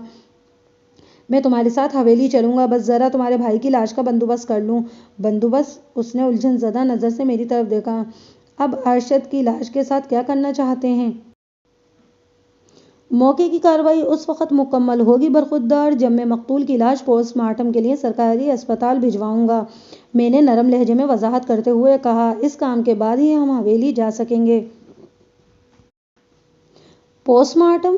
وہ حیرت زدہ نظروں سے مجھے دیکھنے لگا۔ یعنی اب آپ ارشد کی لاش کی چیڑ پھاڑ کے لیے اسپتال بھجوائیں گے؟ ہاں، تم ٹھیک سمجھ رہے ہو، میں نے اس بات میں گردن ہلاتے ہوئے جواب دیا۔ لیکن اس کی کیا ضرورت ہے تھانے دار جی؟ وہ احتجاج بھرے لہجے میں بولا۔ ایک تو وہ جان سے گیا، اوپر سے اس کی لاش کی بے حرمتی بھی ہوگی۔ پوسٹ مارٹم بہت ضروری ہے راشد، میں نے بڑے لسان سے اسے سمجھانے کی کوشش کی۔ اس سے لاش کی بے حرمتی نہیں ہوتی، بلکہ قانون کو تمہارے بھائی کے قاتل تک رسائی حاصل کرنے میں مدد ملے گی۔ یہ کوئی طبی یا حادثاتی موت نہیں ہے، بلکہ کسی شخص نے دیدہ و دانستہ ارشد کو قتل کیا ہے۔ راشد کو سمجھانے میں مجھے تھوڑی مشکل تو پیش آئی، تاہم میں نے موقع کی ضروری کارروائی مکمل کرتے ہوئے ارشد کی لاش کو پوسٹ مارٹم کے لیے سرکاری اسپتال بھجوا دیا۔ موقع پر موجود لوگوں سے میں نے پوچھ گچھ کی تو پتہ چلا کہ ان میں سے کوئی بھی اس واقعے کے بارے میں کچھ نہیں جانتا، لہٰذا میں راشد کے ساتھ اس کے حویلی آ گیا۔ راشد نے راستے ہی میں ایک بندے کی ڈیوٹی لگا دی کہ وہ طفیل کو پکڑ کر حویلی میں لے آئے تاکہ میں اس سے ضروری سوال جواب کر سکوں۔ میں چودھری ناظم کی حویلی میں پہلی مرتبہ آیا تھا، اس سے پہلے ایک دو بار اس سے ملاقات تو ہوئی تھی، لیکن اس کی دولت خانے پر آنے کا یہ پہلا اتفاق تھا۔ چودھری ناظم کے بارے میں مجھے مکمل معلومات حاصل تھی، خصوصاً اس کی شادیوں وغیرہ کے حوالے سے، مگر اس کی حویلی میں قدم رکھنے کے بعد پہلی دفعہ احساس ہوا کہ وہ کتنا اکیلا اور تنہا تھا۔ اتنی بڑی حویلی میں مالکان کی تعداد صرف 3 تھی، جو گھٹ کر اب 2 رہ گئی تھی، یعنی چودھری ناظم اور اس کا بیٹا چودھری راشد۔ بڑے افسوس اور دکھ کا مقام تھا، بہرحال یہ ایک حقیقت تھی۔ راشد مجھے چودھری ناظم کے کمرے میں لے گیا، جہاں چودھری کے علاوہ حکیم وارثی اور چند عزیز بھی موجود تھے۔ یہ چودھری ناظم کے وہ رشتے دار تھے جن کا تعلق چودھری سے بہت دور کا تھا اور وہ آس پاس کے گاؤں دیہات میں رہتے تھے۔ ارشد کے قتل کی خبر ان تک بھی پہنچ گئی تھی اور وہ یہاں آ گئے تھے۔ چودھری ناظم آنکھیں بند کیے ایک شاہانہ بستر پر لیٹا ہوا تھا۔ میرے اشارے پر حکیم یاسین وارثی کے علاوہ تمام لوگ کمرے سے نکل گئے۔ راشد نے بیٹھنے کے لیے مجھے ایک کرسی پیش کی اور میں یاسین وارثی کے قریب بیٹھ گیا۔ حکیم صاحب کے چہرے پر مجھے گہری فکرمندی نظر آئی، تاہم میرے استفسار پر اس نے مجھے تسلی بھرا جواب دیا۔ زیادہ تشویشناک بات نہیں ہے تھانے دار جی، میں نے چودھری جی کو دوا کھلا دی ہے، 2-3 گھنٹے کے بعد مکمل ہوش میں آ جائیں گے۔ آپ یہ کہنا چاہتے ہیں اس وقت چودھری صاحب بے ہوش ہیں؟ میں نے سوالیہ نظروں سے حکیم یاسین کی طرف دیکھا۔ وہ ہچکچاتے ہوئے بولا، آپ اسے بے ہوشی کی کیفیت نہ سمجھیں، بلکہ یہ تصور کریں کہ چودھری صاحب اس وقت گہری نیند میں ہیں اور یہ سب میری دواؤں کا اثر ہے۔ وہ لمحے بھر کے لیے رکا اور پھر ٹھہرے ہوئے لہجے میں اضافہ کرتے ہوئے بولا، جوان بیٹے کی ناگہانی موت نے چودھری صاحب کے ذہن اور دل کو بری طرح اثر کیا ہے۔ اگر میں اس وقت انہیں سکون کی دوا نہ دیتا تو ان کے دماغ کو ناقابل تلافی نقصان پہنچ سکتا تھا۔ یہ کوئی معمولی صدمہ نہیں ہے تھانے دار صاحب، پتہ نہیں دونوں بھائیوں نے کیسی قسمت پائی ہے۔ 3 سال پہلے چودھری کاظم کا جوان جہان بیٹا رب نواز قتل ہو گیا اور اب چودھری ناظم کا بیٹا ارشد۔ حکیم یاسین نے ایک گہری سانس خارج کی۔ تو اس کا مطلب ہے 2-3 گھنٹے کے بعد چودھری صاحب ہوش میں آ جائیں گے اور میں ان سے بات چیت کر سکوں گا؟ نہیں تھانے دار صاحب، اس نے نفی میں گردن ہلاتے ہوئے جواب دیا۔ یہ میرا اندازہ ہے کہ 2-3 گھنٹے کے بعد ہوش میں آ جائیں گے، لیکن اس مدت میں گھنٹے آدھے گھنٹے کا اضافہ بھی ہو سکتا ہے۔ اور جہاں تک ان سے پوچھ گچھ کا تعلق ہے، تو اس نے جملہ ادھورا چھوڑ دیا اور ایک گہری سانس خارج کرتے ہوئے پھر اضافہ کرا، میرے خیال میں ہوش میں آنے کے بعد چودھری صاحب کو ذہنی آرام کی ضرورت ہوگی۔ آپ شام سے پہلے ان سے سوال جواب نہ ہی کریں تو اچھا ہے۔ ٹھیک ہے، میں چودھری صاحب سے ملاقات کے لیے اب رات کو ہی آؤں گا، میں نے اٹھ کر کھڑے ہوتے ہوئے کہا، پھر راشد کی طرف دیکھتے ہوئے اضافہ کیا، آؤ کسی دوسرے کمرے میں بیٹھ کر بات کرتے ہیں، یہاں چودھری صاحب کو آرام کرنا چاہیے۔ راشد نے بڑی فرمانبرداری سے اس بات میں گردن ہلائی اور مجھے لے کر دوسرے کمرے میں آ گیا۔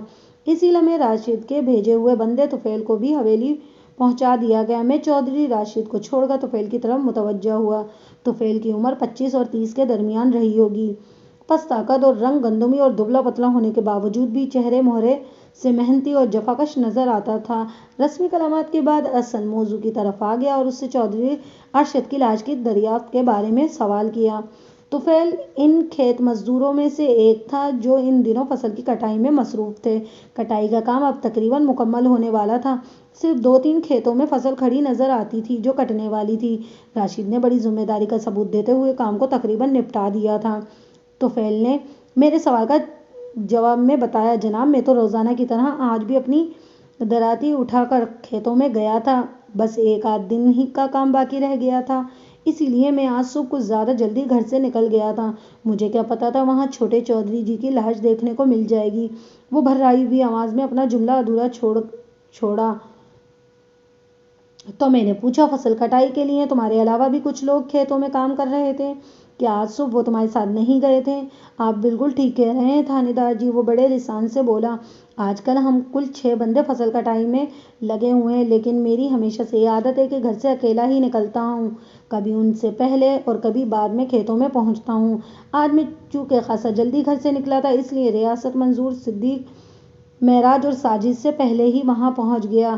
تم وہاں پہنچے تو تم نے کیا دیکھا؟ میں نے طفیل کی آنکھوں میں دیکھ کر سوالیہ انداز میں پوچھا۔ اس نے جواب دینے سے پہلے ایک جھرجھری لی اور بولا، میں جیسے ہی فصل والے اونچے ڈھیر کے پاس پہنچا تو دیکھا چودھری ارشد کی لاش مجھے نظر میں آئی۔ وہ بالکل ساکت زمین پر پڑے تھے، ان کے سینے میں ایک خطرناک خنجر گھسا ہوا تھا۔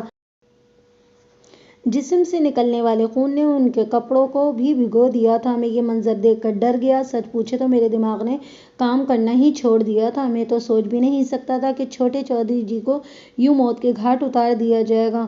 میں کافی دیر تک ساکت و جامد وہیں کھڑا رہا، پھر جب میرے حواس کام کرنا شروع ہوئے تو میں واپس گاؤں کی طرف دوڑا اور وہ سانس ہموار کرنے کے لیے رکا اور پھر اضافہ کرتے ہوئے بولا، راستے میں ہی مجھے ریاست، ساجد اور صدیق مل گئے۔ انہوں نے مجھے یوں گھبراہٹ میں بھاگتے ہوئے دیکھا تو وہ بھی پریشان ہو گئے۔ انہوں نے مجھے روک کر اس بوکھلاہٹ کا سبب دریافت کیا۔ میں نے انہیں صورتحال سے آگاہ کر دیا۔ وہ وقوعہ کی جانب بڑھ گئے اور میں بڑے چودھری صاحب کو اطلاع دینے حویلی آ گیا۔ اس کے بعد جو کچھ پیش آیا وہ چودھری صاحب جانتے ہیں۔ بات ختم کرنے کے بعد اس نے چودھری راشد کی طرف اشارہ کر دیا۔ میں نے طفیل سے پوچھا، جب آج صبح تم نے جائے وقوعہ پر چودھری ارشد کی لاش دیکھی تو تمہیں اس کے آس پاس کچھ نظر آیا تھا؟ نہیں جناب، اس نے نفی میں گردن ہلا دی۔ وہاں اور کوئی نہیں تھا؟ کوئی لڑکی یا عورت؟ میں نے سنجیدگی سے پوچھا۔ نہ کوئی عورت نہ کوئی مرد، وہ پورے یقین سے بولا۔ میں نے چودھری ارشد کی لاش کا بغور جائزہ لیا تھا اور اس جائزے میں اہم نکتہ ابھر کر سامنے آیا تھا، وہ یہ کہ ارشد کو حالت غفلت میں قتل کیا گیا ہے۔ اگر وہ ہوش و حواس میں ہوتا تو سینے میں خنجر کھانے کے بعد سے لے کر موت کی آغوش میں جانے تک کی تاریخ جائے وقوعہ پر ضرور رقم ہوتی۔ جس شخص کے سینے میں خنجر گھونپا جائے وہ یوں چپ چاپ خاموش لیٹ کر جان نہیں دیتا۔ اس کا واضح مطلب یہی ہے کہ جب ارشد کو موت کے گھاٹ اتارا گیا اس وقت یا تو وہ بے ہوش تھا یا وہ گہری نیند میں تھا۔ پوسٹ مارٹم کی رپورٹ اس تلخ حقیقت سے پردہ اٹھا سکتی تھی جس کے لیے مجھے کم از کم 24 گھنٹے کا انتظار کرنا تھا۔ دوسرا اہم نکتہ جو جائے وقوعہ سے میں نے حاصل کیا تھا وہ اسی کی روشنی میں نے طفیل سے کسی عورت کی وہاں موجودگی کے حوالے سے سوال کیا تھا۔ وہ تھی ٹوٹی ہوئی چوڑیوں کے 60 ٹکڑے۔ وہ ٹکڑے اس بات کا بین ثبوت تھے کہ جائے وقوعہ پر کوئی عورت بھی موجود رہی ہوگی، ارشد کی موت سے قبل یا اس کی موت کے بعد۔ میں نے ان دونوں نکات کا ذکر ابھی کسی سے نہیں کیا تھا۔ میں دوبارہ طفیل کی جانب متوجہ ہو گیا کیونکہ اس سے ایک اور اہم بات پوچھنا ضروری تھی۔ ارشد کی لاش پر پائے جانے والی خون کی حالت سے میں نے اندازہ قائم کیا تھا کہ اس کی موت گزشتہ شب آدھی رات سے لے کر رات کے آخری پہر کے دوران واقع ہوئی تھی، یعنی لگ بھگ رات کے 12 بجے سے صبح 4 بجے تک۔ لہٰذا طفیل سے یہ پوچھنا نہایت ہی اہم تھا کہ وہ جائے وقوعہ پر کتنے بجے پہنچا تھا۔ ایک راز کی بات بتاتا چلوں کہ پولیس کی نظر میں اس شخص کی بڑی اہمیت ہوتی ہے جو کسی سنگین واقعے کو سب سے پہلے دیکھنے کا دعویٰ دار ہو۔ اصولی طور پر پولیس اس اطلاع دینے والے شخص کو بھی مشکوک افراد کی فہرست میں شامل کر لیتی ہے اور دوران تفتیش میں اس وقت تک ایسے شخص کو ایک لمحے کے لیے بھی نظر انداز نہیں کرتی جب تک اس کی ذات شک و شبہے سے بالاتر ثابت نہ ہو جائے۔ اسی خیال کے پیش نظر میں نے طفیل سے پوچھا، ذرا سوچ کر بتاؤ طفیل، تم آج صبح کتنے بجے جائے وقوعہ پر پہنچے تھے؟ جہاں پر تم نے چودھری ارشد کی لاش پڑی دیکھی تھی۔ میرا خیال ہے اس وقت صبح کے 7 بجے ہوں گے، طفیل نے پر اعتماد لہجے میں جواب دیا۔ تم گھر سے نکلنے کے بعد سیدھے کھیتوں کی ہی طرف گئے تھے؟ جی ہاں، اس نے اس بات میں گردن ہلائی۔ اور کہیں جانے کا سوال ہی پیدا نہیں ہوتا تھا۔ گھر میں تمہارے علاوہ اور کتنے افراد ہیں؟ میری بیوی زلیخا اور 2 بچے۔ جب تم گھر سے روانہ ہوئے تھے تو ان میں سے کون کون بیدار ہو چکا تھا؟ دونوں بچے سوئے ہوئے تھے جناب، طفیل نے مضبوط لہجے میں کہا۔ میں نے زلیخا کو ناشتہ وغیرہ کے لیے جگہ دیا تھا، اس نے میرے لیے کھانے پینے کا بندوبست کیا اور میں ناشتہ کر کے گھر سے نکل آیا تھا۔ اس کا مطلب ہے تمہاری بیوی زلیخا اس بات کی گواہی دے سکتی ہے کہ آج صبح تم 7 بجے سے چند منٹ پہلے گھر سے نکلے تھے؟ میں نے اس کی آنکھوں میں دیکھتے ہوئے استفسار کیا۔ کیونکہ تمہارے گھر سے کھیتوں کے اس حصے تک پہنچنے میں چند منٹ ہی لگتے ہیں۔ زلیخا ضرور اس بات کی گواہی دے سکتی ہے جناب، وہ پروسوک انداز میں بولا۔ لیکن کیا؟ میں نے پوچھا۔ لیکن جناب، میں ایسا محسوس کر رہا ہوں کہ آپ کسی حوالے سے میری ذات پر شک کر رہے ہیں، وہ الجھن زدہ نظر سے مجھے دیکھتے ہوئے بولا۔ تمہارا اندازہ بالکل درست ہے، میں نے صاف گوئی کا مظاہرہ کرتے ہوئے کہا۔ یہ بات ذہن میں رکھو کہ پولیس کی تفتیشی گاڑی ہمیشہ شک کے پیٹرول سے چلتی ہے۔ جب تک کسی کیس کا اصل مجرم پولیس کے ہتھے نہیں چڑھ جاتا، وہ ہر اس شخص پر شک کرتی رہتی ہے جو کسی بھی حوالے سے مقتول یا متاثرہ شخص سے تعلق رکھتا ہو۔ لیکن میں نے ڈرامائی انداز میں توقف کر کے ایک گہری سانس خارج کی، پھر ٹھہرے ہوئے لہجے میں کہا، لیکن اگر تم چودھری ارشد کے قتل میں کسی بھی زاویے سے ملوث نہیں ہو تو پھر تمہیں گھبرانے یا پریشانی کی ضرورت نہیں، تم پر کوئی مصیبت نہیں آئے گی۔ میں ذرا بھی پریشان یا فکرمند نہیں ہوں تھانے دار صاحب، وہ مضبوط لہجے میں بولا۔ میں ساری رات اپنے گھر میں موجود تھا اور جب صبح گھر سے نکلا تو زلیخا نے خود مجھے رخصت کیا تھا۔ آپ زلیخا سے اس بات کی تصدیق کر سکتے ہیں؟ ٹھیک ہے، میں نے ٹھوس لہجے میں کہا۔ میں جب ضرورت محسوس کروں گا تو تمہاری بیوی سے ملاقات کرنے آ جاؤں گا۔ اب تم آرام سے گھر جاؤ، اگر تمہیں کسی ضروری کام سے نوری آباد سے باہر جانے کی ضرورت پیش آ جائے تو تھانے میں اطلاع دیے بغیر تم کہیں نہیں جاؤ۔ میری بات سمجھ رہے ہو نا؟ جی سمجھ گیا، وہ اس بات میں گردن ہلاتے ہوئے بولا۔ اس کے انداز اور چہرے کے تاثرات سے مجھے یہ سمجھنے میں دشواری محسوس نہیں ہوئی کہ وہ واقعی میری بات کا مطلب سمجھ گیا تھا۔ پھر وہ مجھے اور چودھری راشد کو سلام کر کے وہاں سے چلا گیا۔ اس کے جانے کے بعد میں راشد کی طرف متوجہ ہو گیا۔ راشد، میرے تجربے کے مطابق تمہارے بھائی کی موت آدھی رات کے بعد کسی وقت ہوئی ہے۔ اس حویلی میں تم تینوں کے سوا اور کوئی نہیں رہتا۔ کیا تم مجھے بتاؤ گے کہ آدھی رات کے وقت ارشد کس کے ساتھ حویلی باہر گیا تھا؟ میں اس کے حویلی سے باہر جانے کے بارے میں کچھ نہیں جانتا جناب، وہ سادہ سے لہجے میں بولا۔ پچھلی رات کوئی 10 بجے تک ہم حویلی کے اندر ایک ساتھ ہی تھے، پھر ہم اپنے کمرے میں سونے چلے گئے، اس کے بعد مجھے کچھ پتہ نہیں۔ وہ سانس ہموار کرنے کے لیے رکا اور پھر اپنی بات کو آگے بڑھاتے ہوئے بولا۔ جب آج صبح طفیل ارشد کے قتل کی اطلاع لے کر حویلی پہنچا تو میں تھوڑی دیر پہلے ہی سو کر اٹھا تھا۔ میں یہ خبر سن کر ابا جی کے پاس گیا اور انہیں صورتحال سے آگاہ کیا۔ وہ میرے ساتھ جائے وقوعہ پر جانے کے لیے تیار ہوئے، لیکن پھر وہ کپکپا کر وہیں گر گئے۔ اس کے بعد ان کی جو حالت ہوئی وہ آپ کے سامنے ہے۔ دیکھو راشد، میں نے ہمدردانہ لہجے میں اسے مخاطب کیا، تمہارے چھوٹے بھائی کا قتل کا مجھے بہت دکھ ہے، لیکن میں اپنے فوج سے بھی مجبور ہوں، لہٰذا یہ تفتیش تو جاری رکھنا ہی ہوگی۔ لیکن میرا یہ تم سے وعدہ ہے کہ میں نے لمحاتی توقف کر کے ایک گہرا سانس خارج کیا، پھر اضافہ کرتے ہوئے بولا، میں تم سے یہ وعدہ کرتا ہوں کہ جلد از جلد تمہارے بھائی کے قاتل کو گرفتار کر کے جیل کی سلاخوں کے پیچھے پہنچاؤں گا، لیکن اس کے لیے مجھے تمہارا تعاون چاہیے۔ میں ہر قسم کا تعاون کرنے کے لیے تیار ہوں جناب، وہ بھرائی ہوئی آواز میں بولا۔ میں بھی یہی چاہتا ہوں کہ وہ نامراد پہلی فرصت میں گرفتار ہو اور اپنے عبرت ناک انجام پر پہنچے۔ بڑے چودھری صاحب سے تو اس وقت بات ہوگی جب وہ مکمل ہوش و حواس میں آ جائیں گے، میں نے سنجیدہ لہجے میں کہا۔ فی الحال تم مجھے بتاؤ کہ ارشد کی دشمنی کسی کے ساتھ تھی؟ جناب، میرے خیال میں اس کا ایسا کوئی دشمن نہیں تھا جو اس کی جان لینے کے بارے میں سوچ سکتا، وہ ٹھوس لہجے میں بولا۔ اس کے ملنے والے جن لوگوں سے میں واقف ہوں ان میں سے کوئی اتنی جرأت نہیں کر سکتا۔ وہ جن لوگوں سے تم واقف نہیں ہو ان کے بارے میں تمہارا کیا خیال ہے؟ میں نے اس کی آنکھوں میں دیکھتے ہوئے پوچھا۔ ایسا خطرناک کام کوئی دوست تو کر نہیں سکتا، بعض اوقات دوستوں کے جتھے میں کوئی ایک آدھ ایسا دشمن بھی چھپا ہوتا ہے جو وقت اور موقع کا انتظار کرتا رہتا ہے، پھر جیسے ہی اس کا بس چلتا ہے وہ بڑی صفائی سے اپنا کام دکھا کر ایک طرف ہو جاتا ہے۔ میں نے لمحاتی توقف کے بعد اضافہ کرتے ہوئے بولا، راشد، کیا تم کسی ایسے شخص کی نشاندہی کر سکتے ہو؟ وہ چند لمحے تک گہری سوچ میں ڈوبا رہا، پھر نفی میں گردن جھٹکتے ہوئے بولا، نہیں جناب، میں ایسے کسی آدمی کو نہیں جانتا۔ کسی لڑکی وغیرہ سے ارشد کا کوئی چکر تھا؟ میں نے چپتے ہوئے لہجے میں پوچھا۔ اس نے چونک کر میری طرف دیکھا اور ایک مرتبہ پھر نفی میں گردن ہلا دی۔ نہیں جناب، ایسی کوئی بات نہیں تھی۔ آپ نے طفیل سے پوچھ گچھ کرتے ہوئے بھی کسی لڑکی یا عورت کا تذکرہ کیا تھا۔ یہ کیا معاملہ ہے جناب؟ معاملہ کافی گھمگیر ہے راشد، میں نے ایک ایک لفظ پر زور دیتے ہوئے کہا۔ پہلے تو اچھی طرح سوچ سمجھ کر میرے سوال کا جواب دو، پھر میں بتاؤں گا میرے ذہن میں کیا ہے۔ اس کی آنکھوں میں الجھن کے آثار نمودار ہوئے، پھر بولا، لڑکی کے حوالے سے میرے ذہن میں صرف ایک ہی نام آتا ہے جناب۔ لیکن ارشد نے بڑے واضح الفاظ میں اپنی عدم دلچسپی کا اظہار کیا تھا۔ اسے نزہت سے کوئی مطلب نہیں۔ یہ نزہت کون ہے؟ میرے کان کھڑے ہو گئے۔ واضح رہے کہ اس وقت مجھے ان حالات و واقعات کی بالکل خبر نہیں تھی جو اس کہانی کے ابتدائی صفحات میں ہیں۔ میں نے خاصی تفصیل سے بیان کیے ہیں۔ میرے اس چونکے ہوئے بے ساختہ سوال کے جواب میں راشد نے بتایا، نزہت میرے چاچا چودھری کاظم کی بیٹی ہے جناب، جو ادھر موضع جلال پور میں رہتے ہیں۔ اچھا اچھا، میں نے جلدی سے کہا۔ پھر تصدیق لہجے میں پوچھا، یہ چودھری کاظم وہی ہے نا 3 سال پہلے جس کے بیٹے رب نواز کو قتل کر دیا گیا تھا؟ جی ہاں بالکل، وہ تائیدی انداز میں بولا۔ ہاں اب بتاؤ، میں نے اس کے چہرے پر نگاہ جماتے ہوئے کہا۔ یہ نزہت کا کیا قصہ ہے جناب؟ یہ بہت لمبی چوڑی کہانی ہے جو ابھی تک چل رہی ہے۔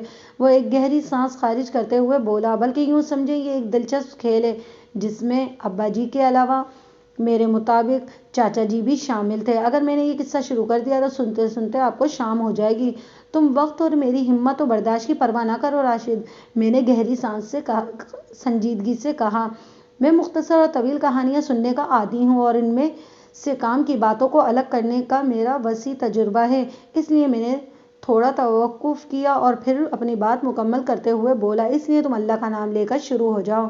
اور وہ اللہ کا بندہ واقعی اللہ کا نام لے کر شروع ہو گیا۔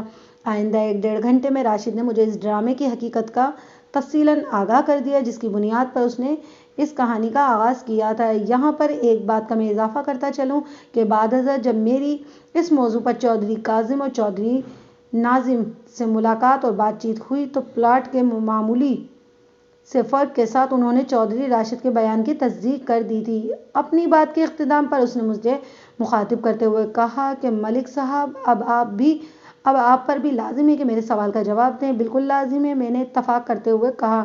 مجھے جائے وقوع سے ایک ایسی چیز ملی ہے جس کی بنا پر یہ سوچنے پر مجبور ہوں کہ اس حادثے کے وقت چودھری راشد کے ساتھ کوئی لڑکی یا عورت بھی موجود تھی۔ کون سی چیز ملی ہے آپ کو؟ وہ چوکنا نظروں سے مجھے دیکھنے لگا۔ میں نے اس کا سوال کا جواب دینے کی بجائے اس سے پوچھ لیا، کیا فصل کٹائی میں مردوں کے شانہ بشانہ عورتیں بھی کھیتوں میں کام کرتی رہی ہیں؟ میں اپنے اندازے میں غلطی کی 0% امکان کو بھی ختم کرنا چاہتا تھا۔ یہ اچھوتا سوال اسی ذیل میں کیا تھا۔ راشد نے سنجیدہ لہجے میں جواب دیا، عام طور پر تو ایسا ہی ہوتا ہے جناب کہ مردوں کے ساتھ ساتھ عورتیں بھی کھیتوں میں مختلف امور نپٹاتی نظر آتی ہیں، لیکن میں نے خاص طور پر فصل کٹائی کے سلسلے میں کسی عورت سے کوئی کام نہیں لیا۔ یہ سارا کام انہی نفس درجن مردوں کا کارنامہ ہے۔ میں نے اطمینان بھری سانس خارج کی اور ٹھہرے ہوئے لہجے میں کہا، اس کا مطلب ہے میرا قائم کردہ اندازہ بالکل درست ہے۔ گزشتہ رات چودھری ارشد کے ساتھ وہاں کوئی لڑکی یا عورت بھی موجود تھی۔ اور میں نے لمحاتی توقف کے بعد اضافہ کرتے ہوئے کہا، اور اس بات کا ثبوت یہ ہے۔ میں نے بات ختم کرتے ہوئے چوڑیوں کے ٹکڑے اپنی جیب سے نکال کر چودھری راشد کے سامنے رکھ دیے۔ ہم دونوں کے بیچ ایک چھوٹی سی میز تھی اور ٹوٹی ہوئی چوڑیوں کے ٹکڑے میں نے وہیں رکھے تھے۔ چودھری راشد حیرت بھری نظروں سے ان سرخ نیلے ٹکڑوں کو دیکھا اور پھر الجھن زدہ انداز میں مجھ سے پوچھا، کیا یہ ٹکڑے آپ کو جائے وقوع پر ملے ہیں؟ تو کیا میں غلط بیان کروں گا؟ نہیں نہیں، وہ جلدی سے بولا، میرا مطلب وہ نہیں تھا۔ پھر کیا مطلب تھا تمہارا؟ دراصل میں بھی تو وہاں موجود تھا، وہ وضاحت کرتے ہوئے بولا۔ میں نے آپ کو یہ ٹکڑے اٹھاتے ہوئے نہیں دیکھا تو اس لیے مجھے حیرت ہوئی ہے۔ اور یہ کس وقت آپ کے پاس پہنچ گئے اور آپ نے تب ان کے بارے میں کوئی بات کیوں نہیں کی؟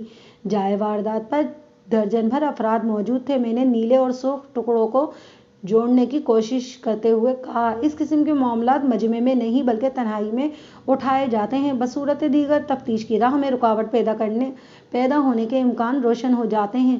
میں نے توقف کر کے ایک گہری سانس خارج کی، پھر اپنی بات مکمل کرتے ہوئے مزید کہا، یہ دیکھو، ان ٹکڑوں سے 2 چوڑیاں مکمل ہو گئی ہیں، ایک نیلی اور ایک لال، 3 لال اور 4 نیلے ٹکڑے۔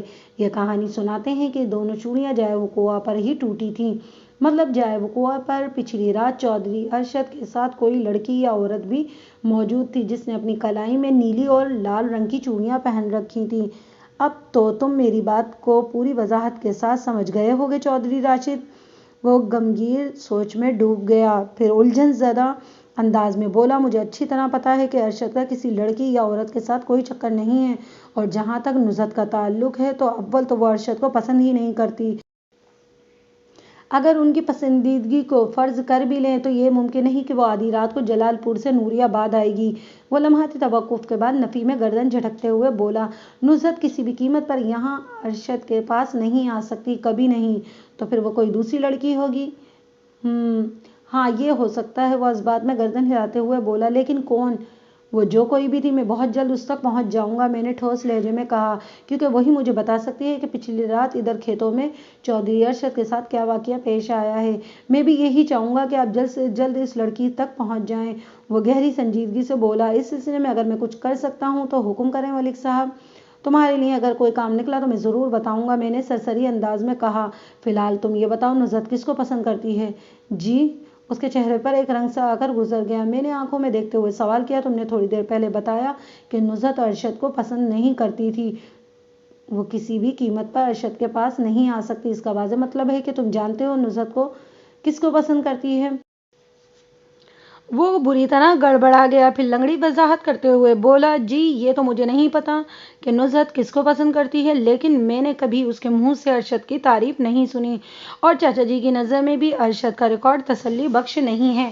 وہ لمحہ بھر کے لیے رکا اور پھر تھوک نکلنے کے بعد اضافہ کرتے ہوئے بولا، یہ بات آپ سمجھ لیں کہ چاچا جی کی حویلی میں وہی ہوتا ہے جو ان کی مرضی ہو۔ اگر وہ کسی کو پسند نہیں کرتے تو پھر ان کے گھر کا کوئی آدمی اس کو پسند نہیں کرتا۔ میں نے اسی بنا پر کہا ہے کہ نزہت ارشد کو پسند نہیں کرتی۔ ٹھیک ہے، میں نے بدستور اس کی آنکھوں میں جھانکتے ہوئے کہا، اس بات کا میں خود پتہ لگا لوں گا کہ نزہت کس کو پسند کرتی ہے، اور کل رات ادھر کھیتوں میں ارشد کے ساتھ کون تھی؟ میں نے لمحاتی توقف کر کے ایک گہری سانس خارج کی، پھر چودھری راشد سے کہا، تم مجھے کسی ایسے شخص کے بارے میں بتاؤ جو ارشد سے بہت قریب ہو، یعنی اس کا گہرا دوست۔ ارشد کا زیادہ اٹھنا بیٹھنا ملک امین کے بیٹے ملک نوید کے ساتھ تھا۔ چودھری راشد نے جواب دیا، کیا ملک نواز ادھر نوری آباد میں ہی رہتا ہے؟ اس نے اس بات میں گردن ہلا دی اور بتایا، یہ پہلوانوں کا خاندان ہے جناب۔ ملک امین تو پہلوانی سے ریٹائرڈ ہو چکا ہے، لیکن اس نے ابھی تک اکھاڑا نہیں چھوڑا۔ اپنے دونوں بیٹوں اور دیگر شہزوروں کے ساتھ وہ بھی اکھاڑے میں نظر آتا ہے۔ ٹھیک ہے، میں ملک نوید سے ملاقات کروں گا۔ میں نے کہا، کیا نوید کو ارشد کے ساتھ پیش آنے والے واقعے کی خبر ہو گئی ہے؟ جناب، ارشد کی خبر، قتل والی خبر تو جنگل کی آگ کی مانند پورے نوری آباد میں اور اس کے آس پاس کے علاقوں میں پھیل چکی ہے۔ یہ کیسے ہو سکتا ہے کہ نوید کو پتہ نہ چلا ہو؟ لیکن وہ الجھن زدہ انداز میں جملہ نامکمل چھوڑ کر روکا، پھر اضافہ کرتے ہوئے بولا، لیکن نوید ابھی تک مجھے کہیں نظر نہیں آیا۔ وہ جب بھی نظر آئے یا تمہاری اس سے ملاقات ہو تو تم اسے سیدھا میرے پاس تھانے بھیجنا۔ میں نے گہری سنجیدگی سے کہا، مجھے یقین ہے ملک نوید سے مجھے کچھ مفید معلومات مل سکتی ہیں۔ ٹھیک ہے ملک صاحب، وہ بڑی فرمانبرداری سے بولا، میں نوید کو آپ کے حکم کے بارے میں بتا دوں گا۔ میں اٹھ کھڑا ہوا، اب میں چلتا ہوں۔ میں نے چودھری راشد کی طرف دیکھتے ہوئے کہا، رات کو میں دوبارہ چکر ماروں گا، اس وقت تک تمہارے ابا جی بھی بات چیت کرنے کے قابل ہو جائیں گے۔ اس دوران میں اگر تم ارشد کے قتل کے سلسلے میں کوئی اہم بات پتہ چلے تو فوراً مجھے بتانا۔ اس نے ایک مرتبہ پھر اس بات میں گردن ہلائی، میرے حکم کی تعمیل کا یقین دلایا، پھر پوچھا، ملک صاحب، ارشد کی لاش کب تک ہمارے حوالے کر دی جائے گی؟ میرے محتاط اندازے کے مطابق کل دوپہر مقتول کی لاش ہسپتال سے واپس آئے گی۔ میں نے پرسوچ انداز میں کہا، زیادہ سے زیادہ شام تک لاش تم لوگوں کے حوالے کر دی جائے گی۔ اس نے میرا شکریہ ادا کیا اور میں حویلی سے نکل آیا۔ جو حالات اس وقت میرے سامنے تھے، ان میں اگر چودھری راشد کا قتل ہو جاتا تو قاتل کے سلسلے میں فوری طور پر میرا دھیان چودھری ارشد کی طرف جاتا۔ اگرچہ ان دونوں بھائیوں کے بیچ ایک خاموش زبانی معاہدہ ہو چکا تھا، لیکن اس آزمائش میں چونکہ راشد کی کامیابی کے امکان روشن تھے، لہٰذا راشد کے حوالے سے ارشد کے دل و دماغ میں حسد کی بیداری عین فطری عمل ہوتا، اور انسان کسی فطری عمل کے زیر اثر اپنی نفسیات کے ہاتھوں کچھ بھی کر بیٹھنے پر مجبور ہو جاتا ہے۔ لیکن یہاں پر اس کے برعکس پیش آیا تھا۔ چودھری راشد نے اپنی کارکردگی سے چودھری ناظم پر یہ ثابت کر دیا تھا کہ وہ اس گاؤں کا آئندہ چودھری بننے کی اہلیت رکھتا ہے۔ اس کا چاچا چودھری کاظم بھی اس سے بہت خوش تھا، کیونکہ وہ اسی کی بتائی ہوئی ترکیب پر عمل کر کے اپنے باپ کی نگاہ میں سرخرو ہو رہا تھا۔ چودھری کاظم کے اطمینان کا مطلب یہ تھا کہ وہ دل سے چودھری راشد کو اپنا داماد بنانے پر تیار تھے۔ اس صورتحال میں چودھری راشد کی منزل کی طرف جانے والا راستہ بڑا صاف و شفاف دکھائی دیتا تھا، لہٰذا اس راہ میں کوئی پتھر یا کانٹا چننے کی قطعاً کوئی ضرورت نہیں۔ اس کے ارشد کے قتل میں ملوث ہونے کا کوئی امکان دکھائی نہیں دیتا تھا، لہٰذا یہ کیس قدرے پیچیدہ ہو گیا تھا۔ میں نے راشد کو کریدنے کی خاطر ہر زاویے سے سوال کر کے دیکھ لیا تھا، لیکن وہ ارشد کے ساتھ کسی لڑکی کا تعلق کا علم نہیں رکھتا تھا۔ یہ ممکن ہی نہیں تھا کہ وہ جانتا اور دانستہ مجھ سے چھپا رہا ہو۔ ایسی باتیں چھپی نہیں رہ سکتی، اور وہ نہ بتاتا تو مجھے کہیں اور سے پتہ چل جاتا۔ ویسے بھی میں اس بات سے متفق تھا کہ نزہت ارشد سے ملاقات کے لیے آدھی رات کو موضع جلال پور سے چل کر موضع نوری آباد کے کھیتوں تک نہیں آ سکتی۔ میں شام کو دوبارہ چودھری ناظم سے ملاقات کے لیے روانہ ہو ہی رہا تھا کہ ملک نوید مجھ سے ملنے آ گیا۔ چودھری راشد کے مطابق ملک نوید مقتول ارشد کے بہت قریب۔ میں نے اسی لیے ملک نوید کو تھانے بلایا تھا کہ وہ بھی اس قتل پر روشنی ڈال سکے۔ ملک نوید کی عمر 25 کے قریب رہی ہوگی۔ وہ ایک گورا چٹا اور قدبر نوجوان تھا۔ رسمی الیکشن کے بعد میں نے نوید سے پوچھا، تم آج صبح سے کہاں ہو؟ تمہارا اتنا گہرا دوست قتل ہو گیا اور تم پتہ نہیں کہاں غائب ہو۔ وہ افسردہ لہجے میں بولا، مجھے بھی تھوڑی دیر پہلے ہی ارشد کے قتل کا علم ہوا ہے جناب، اور میں سیدھا آپ کے پاس آ گیا ہوں۔ اس کا مطلب ہے تم ادھر نوری آباد میں موجود نہیں تھے؟ جی، آپ کا اندازہ درست ہے، وہ اس بات میں گردن ہلاتے ہوئے بولا۔ میں کل شام کو اپنی خالہ سے ملنے بھورے کی چلا گیا تھا، اور وہاں سے میری واپسی کوئی گھنٹہ بھر پہلے ہی ہوئی ہے۔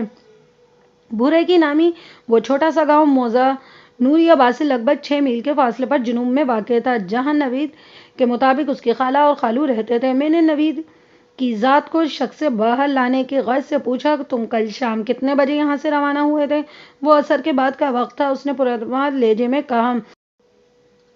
ابھی دن کا اجالا باقی تھا تو میں ایک گھوڑے پر سوار ہو کر بھورے کی طرف روانہ ہو گیا۔ جب میں خالہ کے گھر پہنچا تو رات کا اندھیرا پھیل چکا تھا۔ تم اکیلے ہی بھورے کی گئے تھے یا تمہارے ساتھ کوئی اور بھی گیا تھا؟ میں اکیلا ہی گیا تھا جناب۔ ویسے آپ؟ وہ لمحے بھر کے لیے رکا، پھر اضافہ کرتے ہوئے بولا، میری بات کی تصدیق کے لیے میرے گھر والوں سے پوچھ سکتے ہیں۔ اگر تصدیق کی ضرورت محسوس ہوئی تو ضرور پوچھوں گا، ویسے مجھے تمہاری بات پر بھروسہ ہے۔ میں نے اس کی آنکھوں میں دیکھتے ہوئے گہری سنجیدگی سے کہا، تمہارے خیال میں ارشد کے قتل میں کس کا ہاتھ ہو سکتا ہے؟ جناب، میں اس بارے میں کچھ نہیں کہہ سکتا، وہ ٹھہرے ہوئے لہجے میں بولا۔ میرا تو خود دماغ چکرا کر رہ گیا ہے، میں تو سوچ بھی نہیں سکتا۔ ارشد کے ساتھ اس قسم کا واقعہ بھی پیش آ سکتا ہے۔ ابھی کل ہی تو میں اسے ٹھیک ٹھاک ادھر چھوڑ کر گیا تھا۔ ارشد سے تمہاری آخری ملاقات کب اور کس وقت ہوئی تھی؟ کل دوپہر کے وقت ہی تو ہم ملے تھے، وہ مضبوط لہجے میں بولا۔ ہمارے درمیان ادھر ادھر کی باتیں ہو رہی تھیں، پھر میں اپنے گھر چلا گیا اور وہ اپنی حویلی کے جانب۔ اس کے بعد کیا ہوتا رہا مجھے کوئی خبر نہیں۔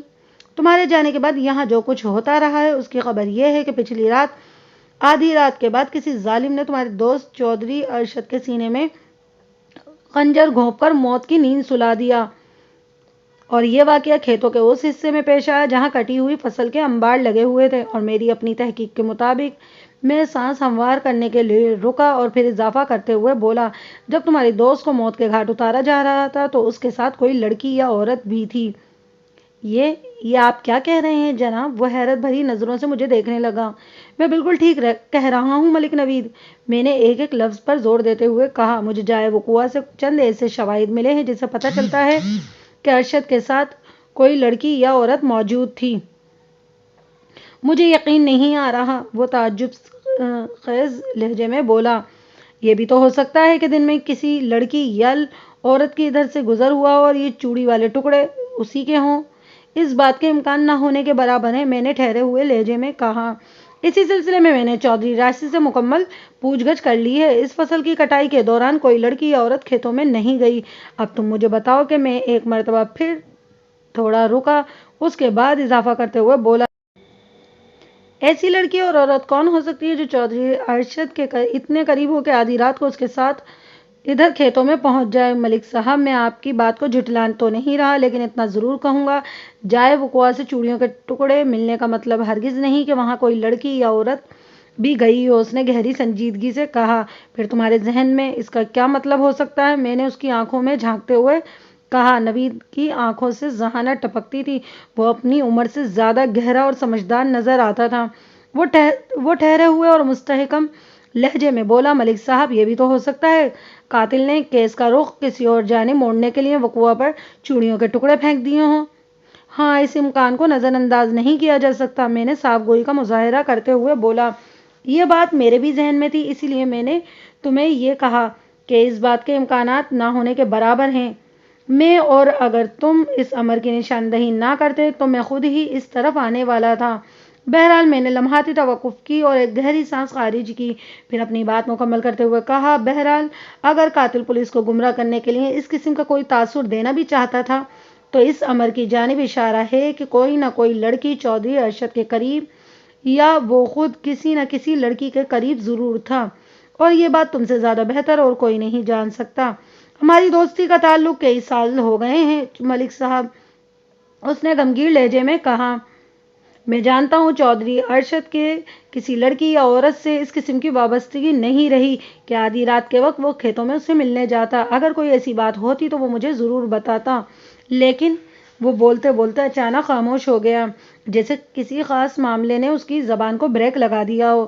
اس موقع پر بھلا کیسے چوک سکتا تھا؟ اس کے رکتے ہی میں نے فوراً پوچھا، لیکن کیا نوید؟ وہ ایک لمحے کے لیے رکا، پھر گہری سنجیدگی سے بولا، ارشد اب اس دنیا میں باقی نہیں رہا، اس لیے میرے خیال میں اس کے کسی معاملے کو آپ سے چھپانا ٹھیک نہیں ہوگا۔ تمہارا یہ فیصلہ عقل مندی سے بھرا ہوا ہے، میں نے ستائشی نظر سے اس کی طرف دیکھتے ہوئے کہا۔ ویسے چودھری راشد کی زبانی مجھے ان دونوں بھائیوں کے بہت سارے معاملات کی خبر ہو چکی ہے۔ چودھری ناظم اور چودھری کاظم کی ملی بھگت سے ان دنوں یہاں جو کھیل کھیلا جا رہا تھا، کہیں تمہارا اشارہ اس معاملے کی طرف تو نہیں ہے؟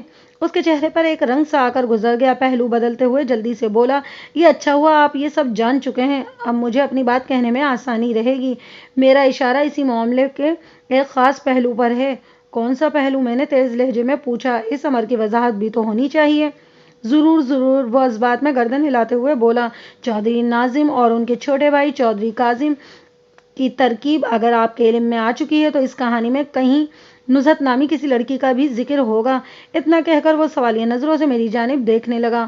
اس کی نظر میں کوئی ایسی بات ضرور تھی کہ مجھے یوں لگا جیسے کوئی بہت بڑا انکشاف ہونے والا ہے۔ میں سیدھا ہو کر بیٹھ گیا اور ٹھہرے ہوئے لہجے میں کہا، ہاں، نزہت کا ذکر تو ہوا ہے۔ یہ لڑکی چودھری کاظم کی اکلوتی بیٹی ہے۔ چودھری ارشد کو اس لڑکی میں کوئی دلچسپی نہیں تھی، لہٰذا چودھری راشد کی کامیابی اور کارکردگی سے مطمئن ہونے کے بعد چودھری کاظم نزہت کی شادی راشد سے کر دیتا ہے نا؟ ملک نوید کے چہرے پر الجھن زدہ لکیروں کا ایک جال سا پھیل گیا۔ میری بات مکمل ہونے کے دوران وہ خاصا بے چین نظر آ رہا تھا۔ میں خاموش ہوا تو بے یقینی سے بولا، کیا یہ ساری باتیں آپ کو چودھری راشد نے بتائی ہیں؟ ہاں، میں نے اس بات میں گردن ہلائی۔ کیا اس کہانی میں کوئی گڑبڑ ہے؟ آپ گڑبڑ کی بات کرتے ہیں جناب؟ وہ تشویش بھرے لہجے میں بولا، یہ تو الٹی کہانی ہے۔ چودھری ارشد نے مجھے جو کچھ بتایا تھا وہ اس سے بہت مختلف ہے۔ اب یہی ہو سکتا ہے کہ چودھری راشد حقیقت سے واقف نہ ہو، وہ ایسے ہی سمجھ رہا ہو جیسا آپ نے مجھے بتایا ہے۔ میں بھی تو یہی جاننا چاہتا ہوں، حقیقت کیا ہے؟ میں نے دوستانہ لہجے میں کہا۔ ملک نوید، تم مجھے پوری ایمانداری سے بتاؤ گے اصل واقعہ کیا تھا؟ چودھری ارشد نے تمہیں کون سی کہانی سنا رکھی تھی؟ اگر تم مقتول کے سچے دوست ہو تو تمہیں مجھ سے بھرپور تعاون کرنا چاہیے۔ چودھری ارشد کی دوستی اسی بات کا تقاضا ہے۔ میں آپ سے ہر قسم کا تعاون کرنے کے لیے تیار ہوں ملک صاحب، وہ سچے دل سے بولا۔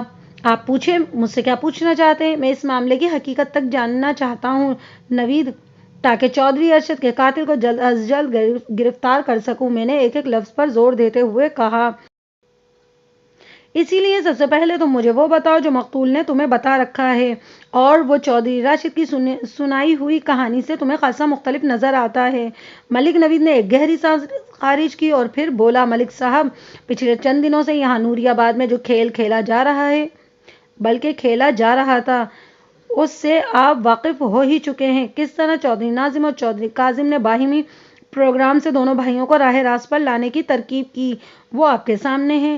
چودھری ارشد نے بظاہر زمینداری کے کام میں دلچسپی ظاہر نہیں کی تھی، وہ اور راشد کے سامنے وہ نزہت سے بھی دستبردار ہو گیا تھا، لیکن اس کے دل میں جو کچھ تھا وہ بالکل مختلف تھا۔ اس کا مطلب ہے چودھری ارشد تم سے دل کی باتیں کیا کرتا تھا۔ وہ خاموش ہوا تو میں نے پوچھا، اب یہ بھی بتا دو وہ خطرناک حقیقت کیا تھی جو چودھری نے اپنی کم عقلی کی بنا پر ہم سے دانستہ چھپائی تھی۔ جی میں آپ کو وہی بتانے والا ہوں، وہ اس بات میں گردن ہلاتے ہوئے بولا۔ یہ سچ ہے کہ چودھری ارشد کو کھیتی باڑی سے واقعی کوئی دلچسپی نہیں تھی، لیکن وہ پچھلے کئی دنوں سے نزہت میں بڑی ٹھیک ٹھاک دلچسپی لے رہا تھا، اور اس معاملے کو وہ اکثر مجھ سے ذکر کرتا رہتا تھا۔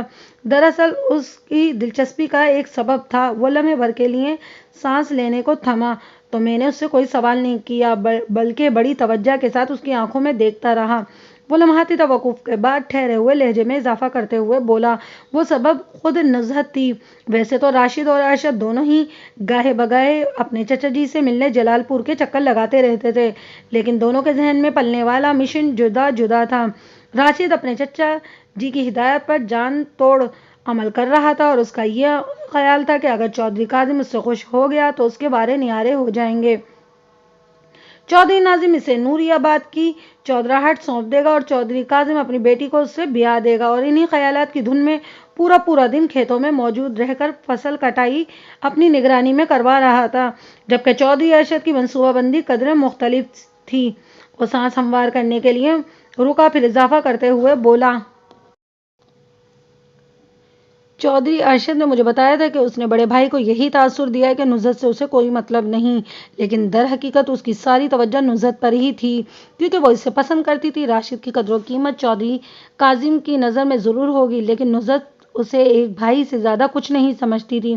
اس نے بڑے واضح اور دھمکی آمیز الفاظ میں چودھری ارشد کو بتایا تھا کہ وہ صرف اور صرف اسی کو چاہتی ہے، اور اگر کسی مرحلے پہ چودھری کاظم نے زبردستی اس کی شادی چودھری راشد سے کرنے کی کوشش کی تو وہ زہر کھا کر اپنی جان دے دے گی، لیکن راشد سے شادی نہیں کرے گی۔ ارشد چونکہ خود بھی اسے پسند کرتا تھا، لہٰذا اس نے نزہت کو تسلی دلاسا دینے کے بعد یہ یقین بھی دلایا کہ وہ صرف اور صرف اسی کی ہے اور اسی کی رہے گی۔ نزہت کو حاصل کرنے کے لیے وہ اپنے ابا جی اور بڑے بھائی اور دنیا کی ہر رکاوٹ سے ٹکرا جائے گا۔ چودھری راشد یہی سمجھ رہا تھا کہ وہ اپنے ابا جی اور چاچا جی کو خوش کرنے کے لیے میدان مال لے گا۔ ایک طرف تو اسے موزہ نوری آباد کی چودراہٹ ملتی اور دوسری طرف حسین و جمیل نزہت پر بھی قابض ہو جاتا، لیکن چودھری ارشد اپنے بڑے بھائی کو اندھیرے میں رکھتے ہوئے کوئی اور ہی پروگرام بنائے بیٹھا تھا۔ ویسے ایک بات کا مجھے یقین ہو گیا تھا کہ ارشد کو زمین و جائیداد میں کوئی دلچسپی نہیں تھی۔ اس کی زندگی کا واحد مقصد نزہت کا حصول تھا، اور دوسری جانب نزہت نہ صرف یہ کہ بڑے بھرپور انداز میں اس کا ساتھ دے رہی تھی، بلکہ اس نے اپنے کام کو پکا کرنے کے لیے اور اپنے مقصد میں کامیابی حاصل کرنے کے لیے ایک شاطرانہ چال بھی چل دی تھی۔ ملک نوید سانس درست کرنے کے لیے رکا تو میں نے فوراً کہا، یہ تو تم ایک بالکل مختلف اور سنسنی خیز کہانی سنا رہے ہو۔ یہی سچ ہے ملک صاحب، وہ ایک ایک لفظ پر زور دیتے ہوئے بولا۔ میں نے پوچھا، تم نے ابھی نزہت کی کسی شاطرانہ چال کا ذکر کیا تھا، وہ کیا چال تھی؟ وہ رازدانہ لہجے میں بولا، نزہت نے اپنے اور ارشد کے معاملے کے بارے میں اپنی ماں آسیہ بی بی کو سب کچھ بتا دیا تھا، اور ساتھ ہی حتمی انداز میں اپنا فیصلہ بھی سنا دیا تھا۔ آسیہ نے نزہت کی دیوانگی اور سنجیدگی کو دیکھتے ہوئے تنہائی میں چودھری ارشد سے ملاقات کی تھی۔ جب آسیہ کو پتہ چلا کہ دونوں طرف برابر کی آگ لگی ہوئی ہے تو اس نے مصلحت کوشی کو کام میں لاتے ہوئے دونوں سے وعدہ کر لیا کہ وہ ان کے ملاپ کی بھرپور کوشش کرے گی۔ ساتھ ہی ان سے یہ عہد بھی لے لیا کہ وہ لوگ اپنی مرضی سے کوئی ایسا قدم نہیں اٹھائیں گے جو سنگین ہونے کے ساتھ ساتھ خاندان کے لیے شرمندگی کا باعث بھی ہو۔ لیکن اس کے باوجود وہ ایک مرتبہ پھر رکا اور پھر اپنی بات مکمل کرتے ہوئے بولا، ملک صاحب، اس تمام صورتحال کے باوجود بھی میں یہ ماننے کے لیے تیار نہیں ہوں کہ گزشتہ رات نزہت ارشد کے ساتھ ادھر کھیتوں میں موجود تھی۔ پتہ نہیں کیوں مجھے اندر سے یہ محسوس ہو رہا ہے کہ ٹوٹی ہوئی چوڑیوں کے ٹکڑے جائے وقوع پر محض اس لیے ڈالے گئے ہیں تاکہ پولیس کی تفتیش کو غلط رخ پر ڈالا جا سکے۔ یہ قاتل کی کوئی گہری چال ہو سکتی ہے۔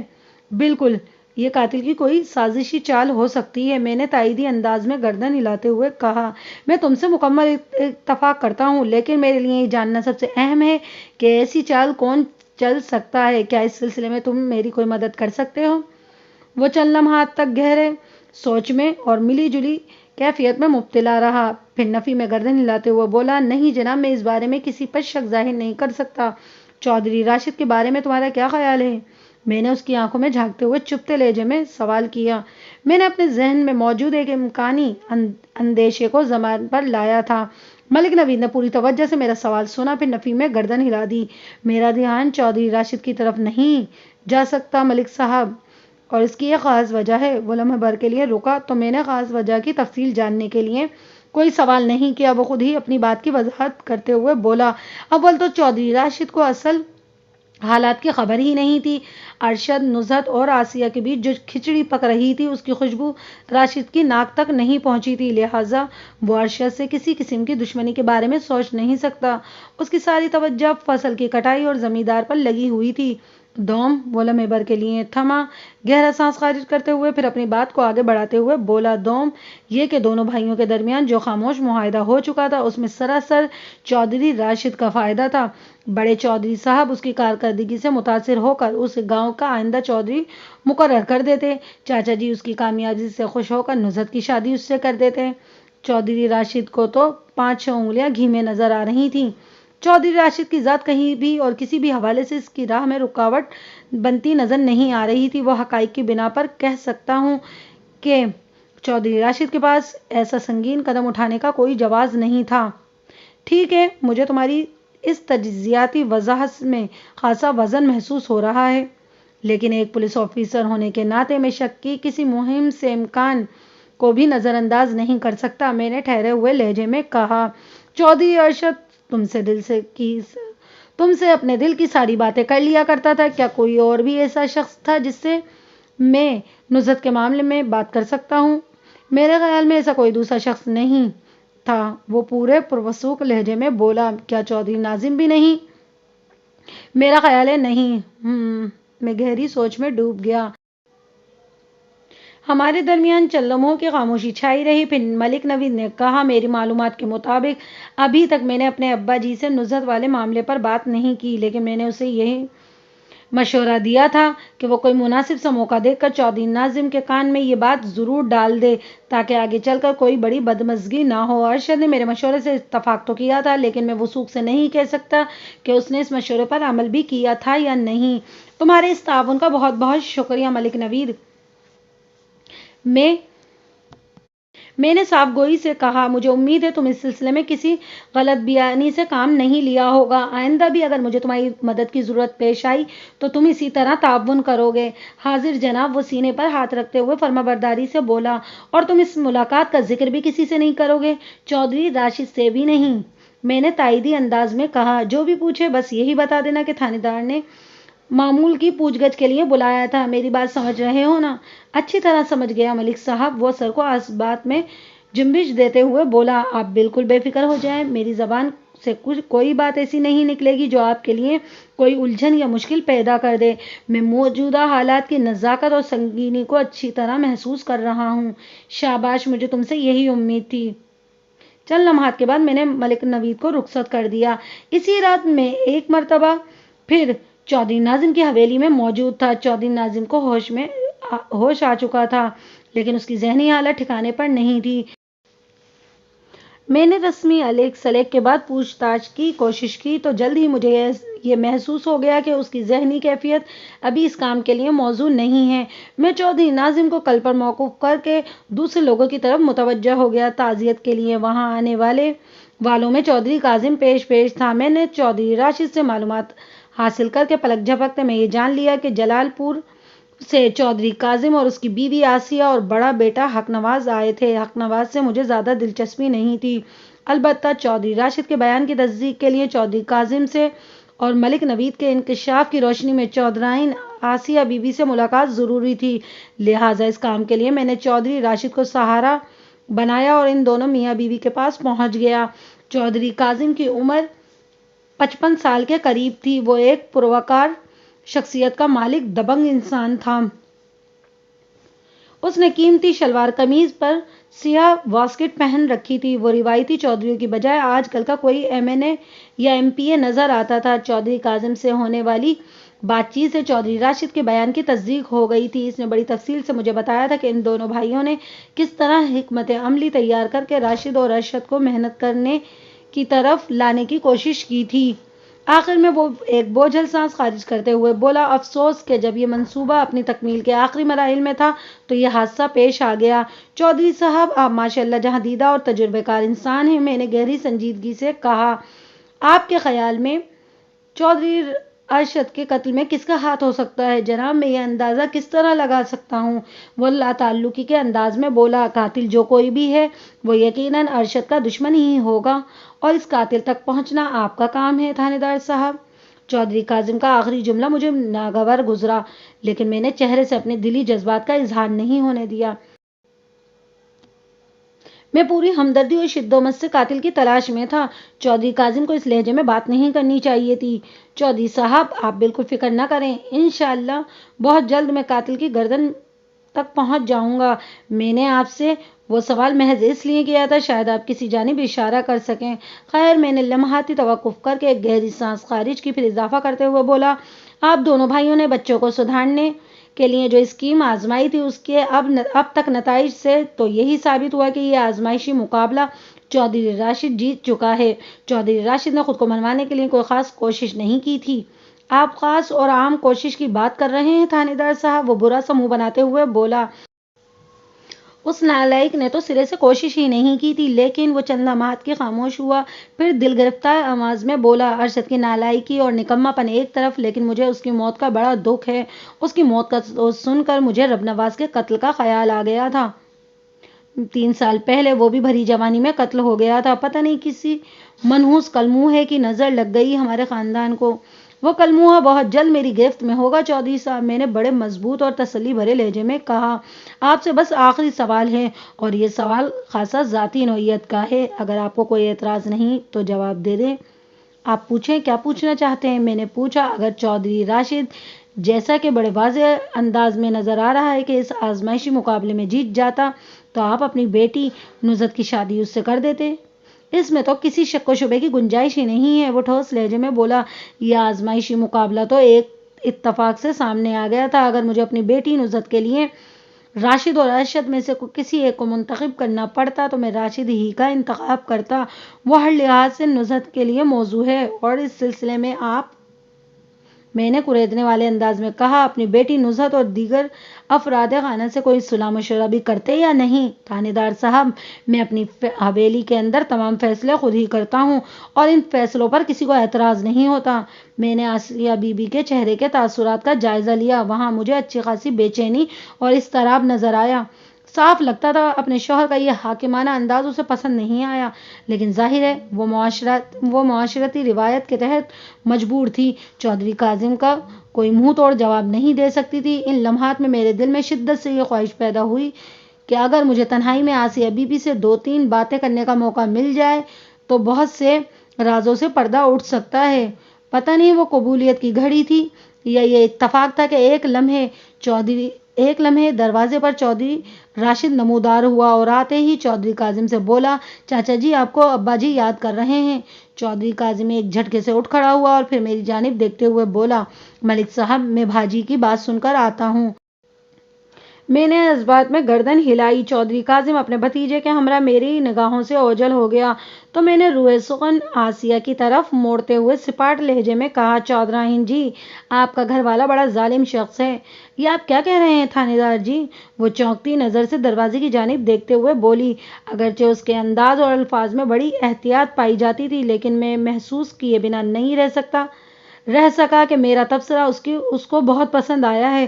میں نے بدستور اسی لہجے میں اضافہ کرتے ہوئے کہا، جس شخص کو اپنی اولاد کی خوشیوں کی پرواہ نہ ہو اور اپنی انا کی تسکین کی خاطر بیوی اور بچوں پر اپنے فیصلے مسلط کرتا ہو، اسے ظالم نہیں تو اور کیا کہا جائے گا؟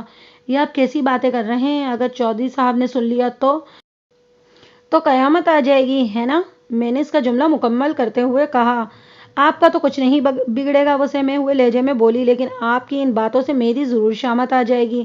بات ختم کرتے ہوئے اس نے ایک مرتبہ پھر دروازے کی طرف دیکھا۔ میں نے ٹھہرے ہوئے لہجے میں کہا، گھبرانے یا پریشانی کی ضرورت نہیں ہے آسیہ بی بی، میں حقیقت سے واقف ہوں۔ میں جانتا ہوں کہ نصرت اور ارشد ایک دوسرے سے محبت کرتے تھے، اور یہ بات تمہیں بھی پتہ تھی، لیکن چودھری کاظم ارشد کو بالکل پسند نہیں کرتا تھا، اور وہ نصرت کی شادی راشد سے کرنے کا خواہش مند تھا۔ لیکن ارشد کے قتل کے بعد تو کاظم کی من مانی کے لیے راہ ہموار ہو گئی ہے۔ اس صورت میں نصرت کیا کرے گی؟ وہ چند لمحات تک یکٹک مجھے دیکھتی رہی، پھر سہمی ہوئی آواز میں بولی، آپ کو یہ ساری باتیں کس نے بتائیں؟ ارشد کے ایک بہت ہی رازدار دوست نے، میں نے اس کی آنکھوں میں دیکھتے ہوئے غمگین لہجے میں کہا۔ تمہیں فکر مند ہونے کی ضرورت نہیں، میں اس معاملے کا ذکر کسی سے نہیں کروں گا۔ میں صرف یہ جاننا چاہتا ہوں کہ نزہت اور ارشد کی باہمی پسندیدگی اور محبت کا علم چودھری کاظم کو تھا یا نہیں؟ اس نے اس بات میں گردن ہلائی اور جواب دیا، ابھی چند روز پہلے ہی یہ معاملہ چودھری صاحب کے علم میں آیا تھا، اور جب ہی سے ہماری حویلی میں ایک طوفان اٹھا ہوا تھا۔ سب سے زیادہ کمبختی نزہت کی آئی ہوئی ہے۔ وہ ایک ہی بات پر ڈٹی ہوئی ہے کہ کسی بھی قیمت پر راشد سے شادی نہیں کرے گی، اور اب تو وہ ڈرے سہمے ہوئے انداز میں رکی، پھر اضافہ کرتے ہوئے بولی، اب تو ارشد باقی ہی نہیں رہا، پتہ نہیں کیا قیامت آئے گی۔ چودھری صاحب غصے کے بہت تیز ہیں، اگر نزہت اپنی ضد پر اڑی رہی تو کچھ بھی ہو سکتا ہے۔ اللہ خیر کرے۔ اللہ خیر ہی کرے گا چودھراہن جی، میں نے تسلی آمیز لہجے میں کہا۔ بس ایک آخری بات بھی بتا دیں کہ چودھری کاظم کو ارشد اور نزہت کے معاملے کی خبر کیسے ہوئی تھی؟ یہ بات تو نزہت اور ارشد اور آپ کے درمیان تھی نا؟ یہ بات چودھری صاحب کو ان کے بھاجی نے بتائی تھی۔ وہ ناگواری سے بولی، 4-5 دن پہلے چودھری صاحب نوری آباد آئے تھے، یہاں سے جانے کے بعد ان کا دماغ خراب ہوا۔ یہ ساری آگ چودھری ناظم نے لگائی ہے جناب، لیکن آپ سے میری ایک درخواست ہے۔ وہ لمحے بھر کو رکی، پھر امید بھری نظروں سے مجھے دیکھتے ہوئے بولی، چودھری صاحب، چودھری کاظم کو کسی سلسلے میں یہ پتہ نہ چلے کہ میں نے اپنے گھریلو معاملات کی کوئی بات آپ سے کی ہے۔ آپ نے مجھ سے کسی سلسلے میں کوئی بات کی ہے چودھراہن جی، لہٰذا آپ بالکل بے فکر ہو جائیں۔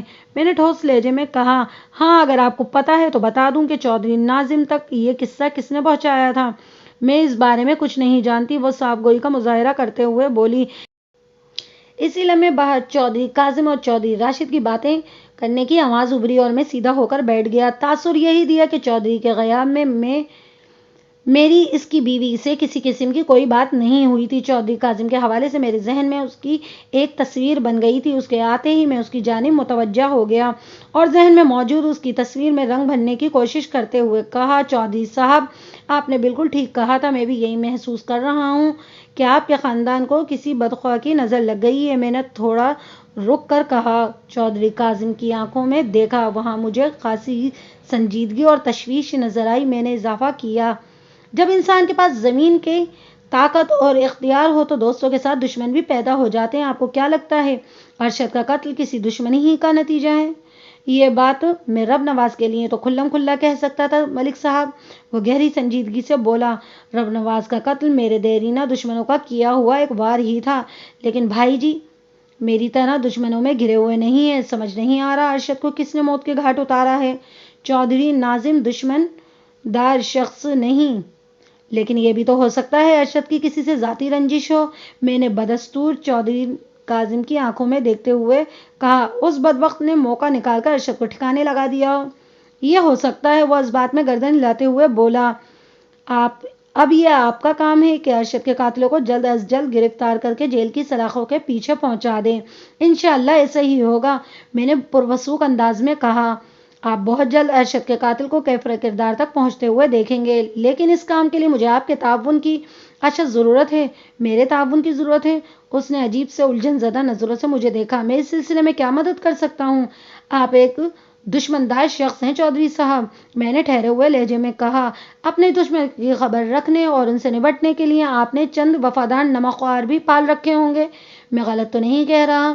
میں خاص زاویے سے چودھری کاظم کو گھس رہا تھا اور میرے اندر سے یہ آواز اٹھ رہی تھی کہ یہ خاص زاویہ یقیناً رنگ لائے گا۔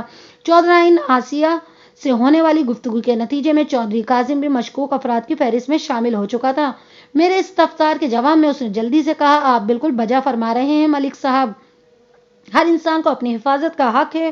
میں نے بھی 2-3 بندوں کو اس کام کے لیے رکھا ہوا ہے، لیکن یہ بات میری سمجھ میں نہیں آئی کہ آپ اس بارے میں کیوں پوچھ رہے ہیں۔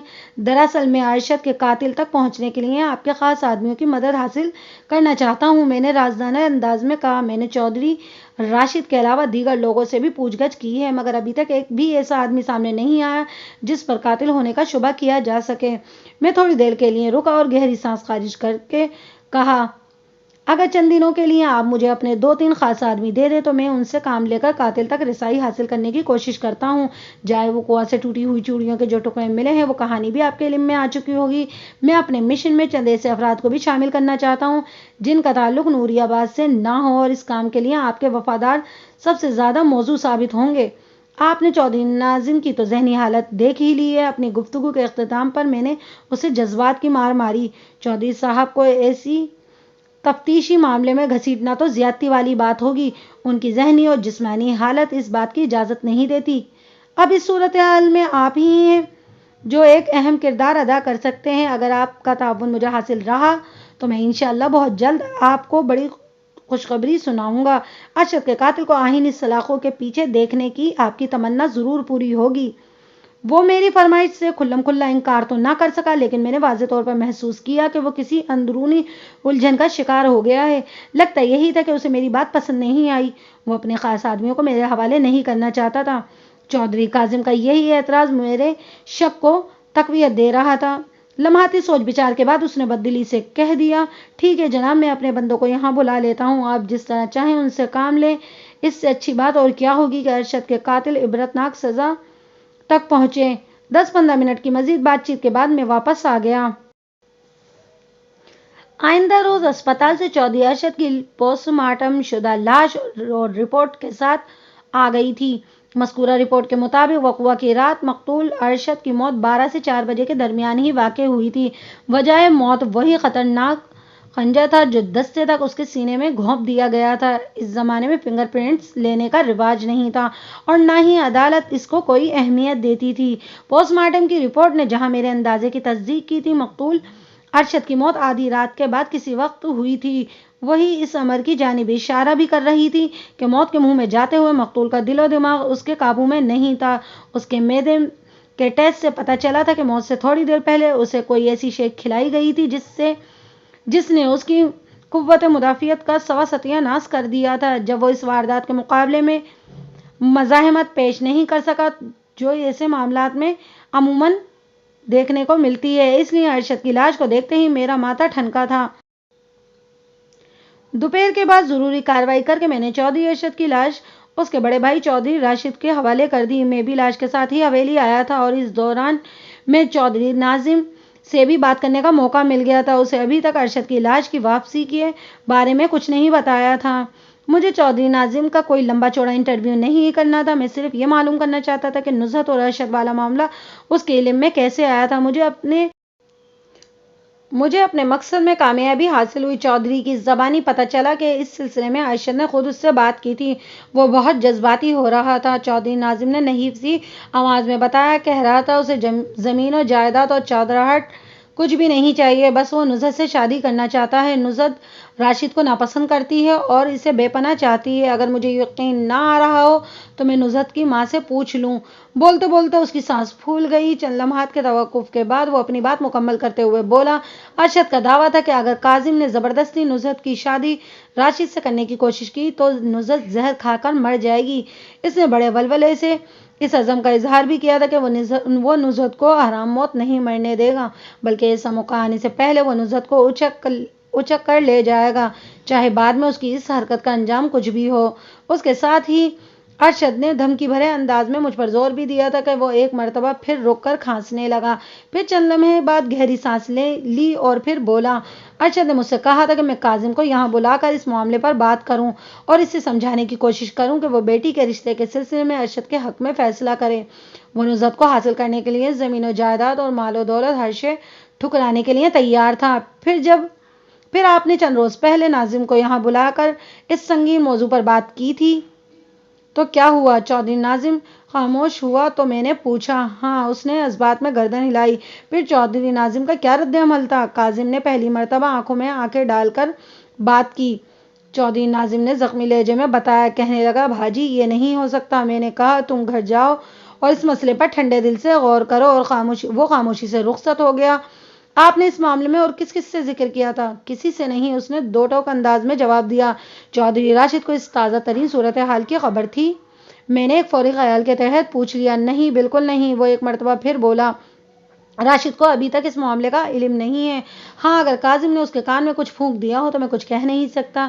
میں نے اس تسلی کے بعد چودھری ناظم کو فارغ کر دیا۔ چودھری صاحب، میں آپ کے مقتول بیٹے کو واپس نہیں لا سکتا، لیکن میرا وعدہ ہے چند روز میں چودھری ارشد کے قاتل کو گرفتار کر لوں گا۔ اور پھر واقعی چند روز میں نے اپنا وعدہ پورا کر دکھایا۔ اس روز مغرب سے پہلے ارشد کی تدفین ہو گئی تھی اور اس سے اگلے روز چودھری ناظم نے شیدہ، جیرا اور بھولا نامی اپنے 3 خاص بندے میرے حوالے کر دیے تھے۔ میں نے ان کی مدد سے اور تعاون سے چودھری ارشد کے قاتل تک پہنچنے کی کوشش شروع کر دی۔ چودھری کاظم کے مزاج اور فطرت اور اس کی بیوی آسیہ سے ہونے والی گفتگو کے نتیجے میں میرے ذہن میں ایک خاص سوچ نے جنم لیا تھا، لہٰذا میں نے تفتیش کی آڑ میں رشید عرف شیدہ، نذیر عرف جیرا اور اسلم عرف بھولا کو مختلف نفسیاتی ٹرائل سے گزارا۔ ان کے ذہن اور دل میں خوف چھپا بیٹھا تھا، لہٰذا وہ چودھری کاظم کی ہدایت کے مطابق حد سے زیادہ احتیاط کا مظاہرہ کرتے رہے اور اسی بے جا احتیاط کے دوران ان سے بھیانک غلطیاں ہونے لگیں، جس سے میرا شک یقین میں بدل گیا۔ میری چھٹی حس نے جیسے ہی سگنل دیا، میں نے شیدہ، جیرا اور بھولا کو اپنے تھانے کے ڈرائنگ روم میں پہنچا دیا۔ یہ مہمانداری انہیں 24 گھنٹے سے زیادہ راس نہ آئی اور انہوں نے اپنے زبانوں کے قفل کھول دیے۔ چودھری کاظم کے حکم پر انہی ڈشکروں نے بہانے سے چودھری ارشد کو حویلی سے باہر نکالا تھا اور یہ راگ سنا کر کھیتوں میں لے آئے تھے کہ نصرت گھر چھوڑ کر آئی ہے اور وہاں کھیتوں میں اس کا انتظار کر رہی ہے۔ چودھری ارشد اپنے قاتلوں کے ساتھ وقوع پر پہنچ گیا۔ اس کے بعد جو کچھ پیش آیا اس کی تفصیل میں جانے کی ضرورت نہیں۔ اس معاملے کو سمجھنے کے لیے کسی خاص عقل کی بھی ضرورت نہیں۔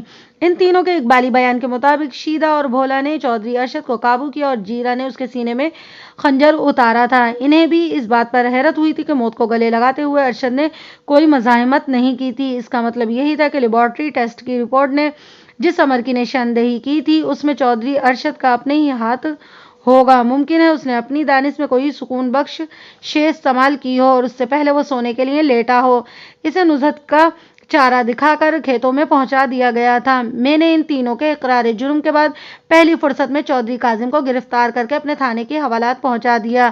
اس واقعے کا سب سے بڑا مجرم وہی تھا، کیونکہ اس کی نمکخواروں نے اسی کی فرمائش پر چودھری ارشد کو موت کے گھاٹ اتارا تھا۔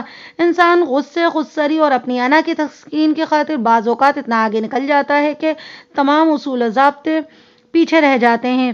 چودھری کاظم نے بھی کچھ اسی قسم کا کردار کا مظاہرہ کیا تھا۔ اگر وہ ٹھنڈے دل و دماغ سے ایک مرتبہ بھی سوچ لیتا تو یہ سنگین قدم اٹھانے سے باز رہتا۔ وہ ارشد کو پسند نہیں کرتا تھا اور نصرت والا معاملہ سامنے آنے کے بعد تو اسے ارشد سے نفرت ہو گئی تھی اور اسی نفرت کی آگ میں جل کر اس نے ارشد کو صفائے ہستی سے مٹا ڈالا تھا۔ چودھری ناظم کے بیٹے کھرے سکے تھے یا کھوٹے سکے، اس کا فیصلہ میں آپ کی سمجھ بوجھ پر چھوڑتا ہوں۔ میری رائے میں چودھری ناظم نے اپنی اولاد کو پرکھنے میں غلطی کی تھی اور غلطی تو کسی بھی وقت کسی سے بھی ہو سکتی ہے۔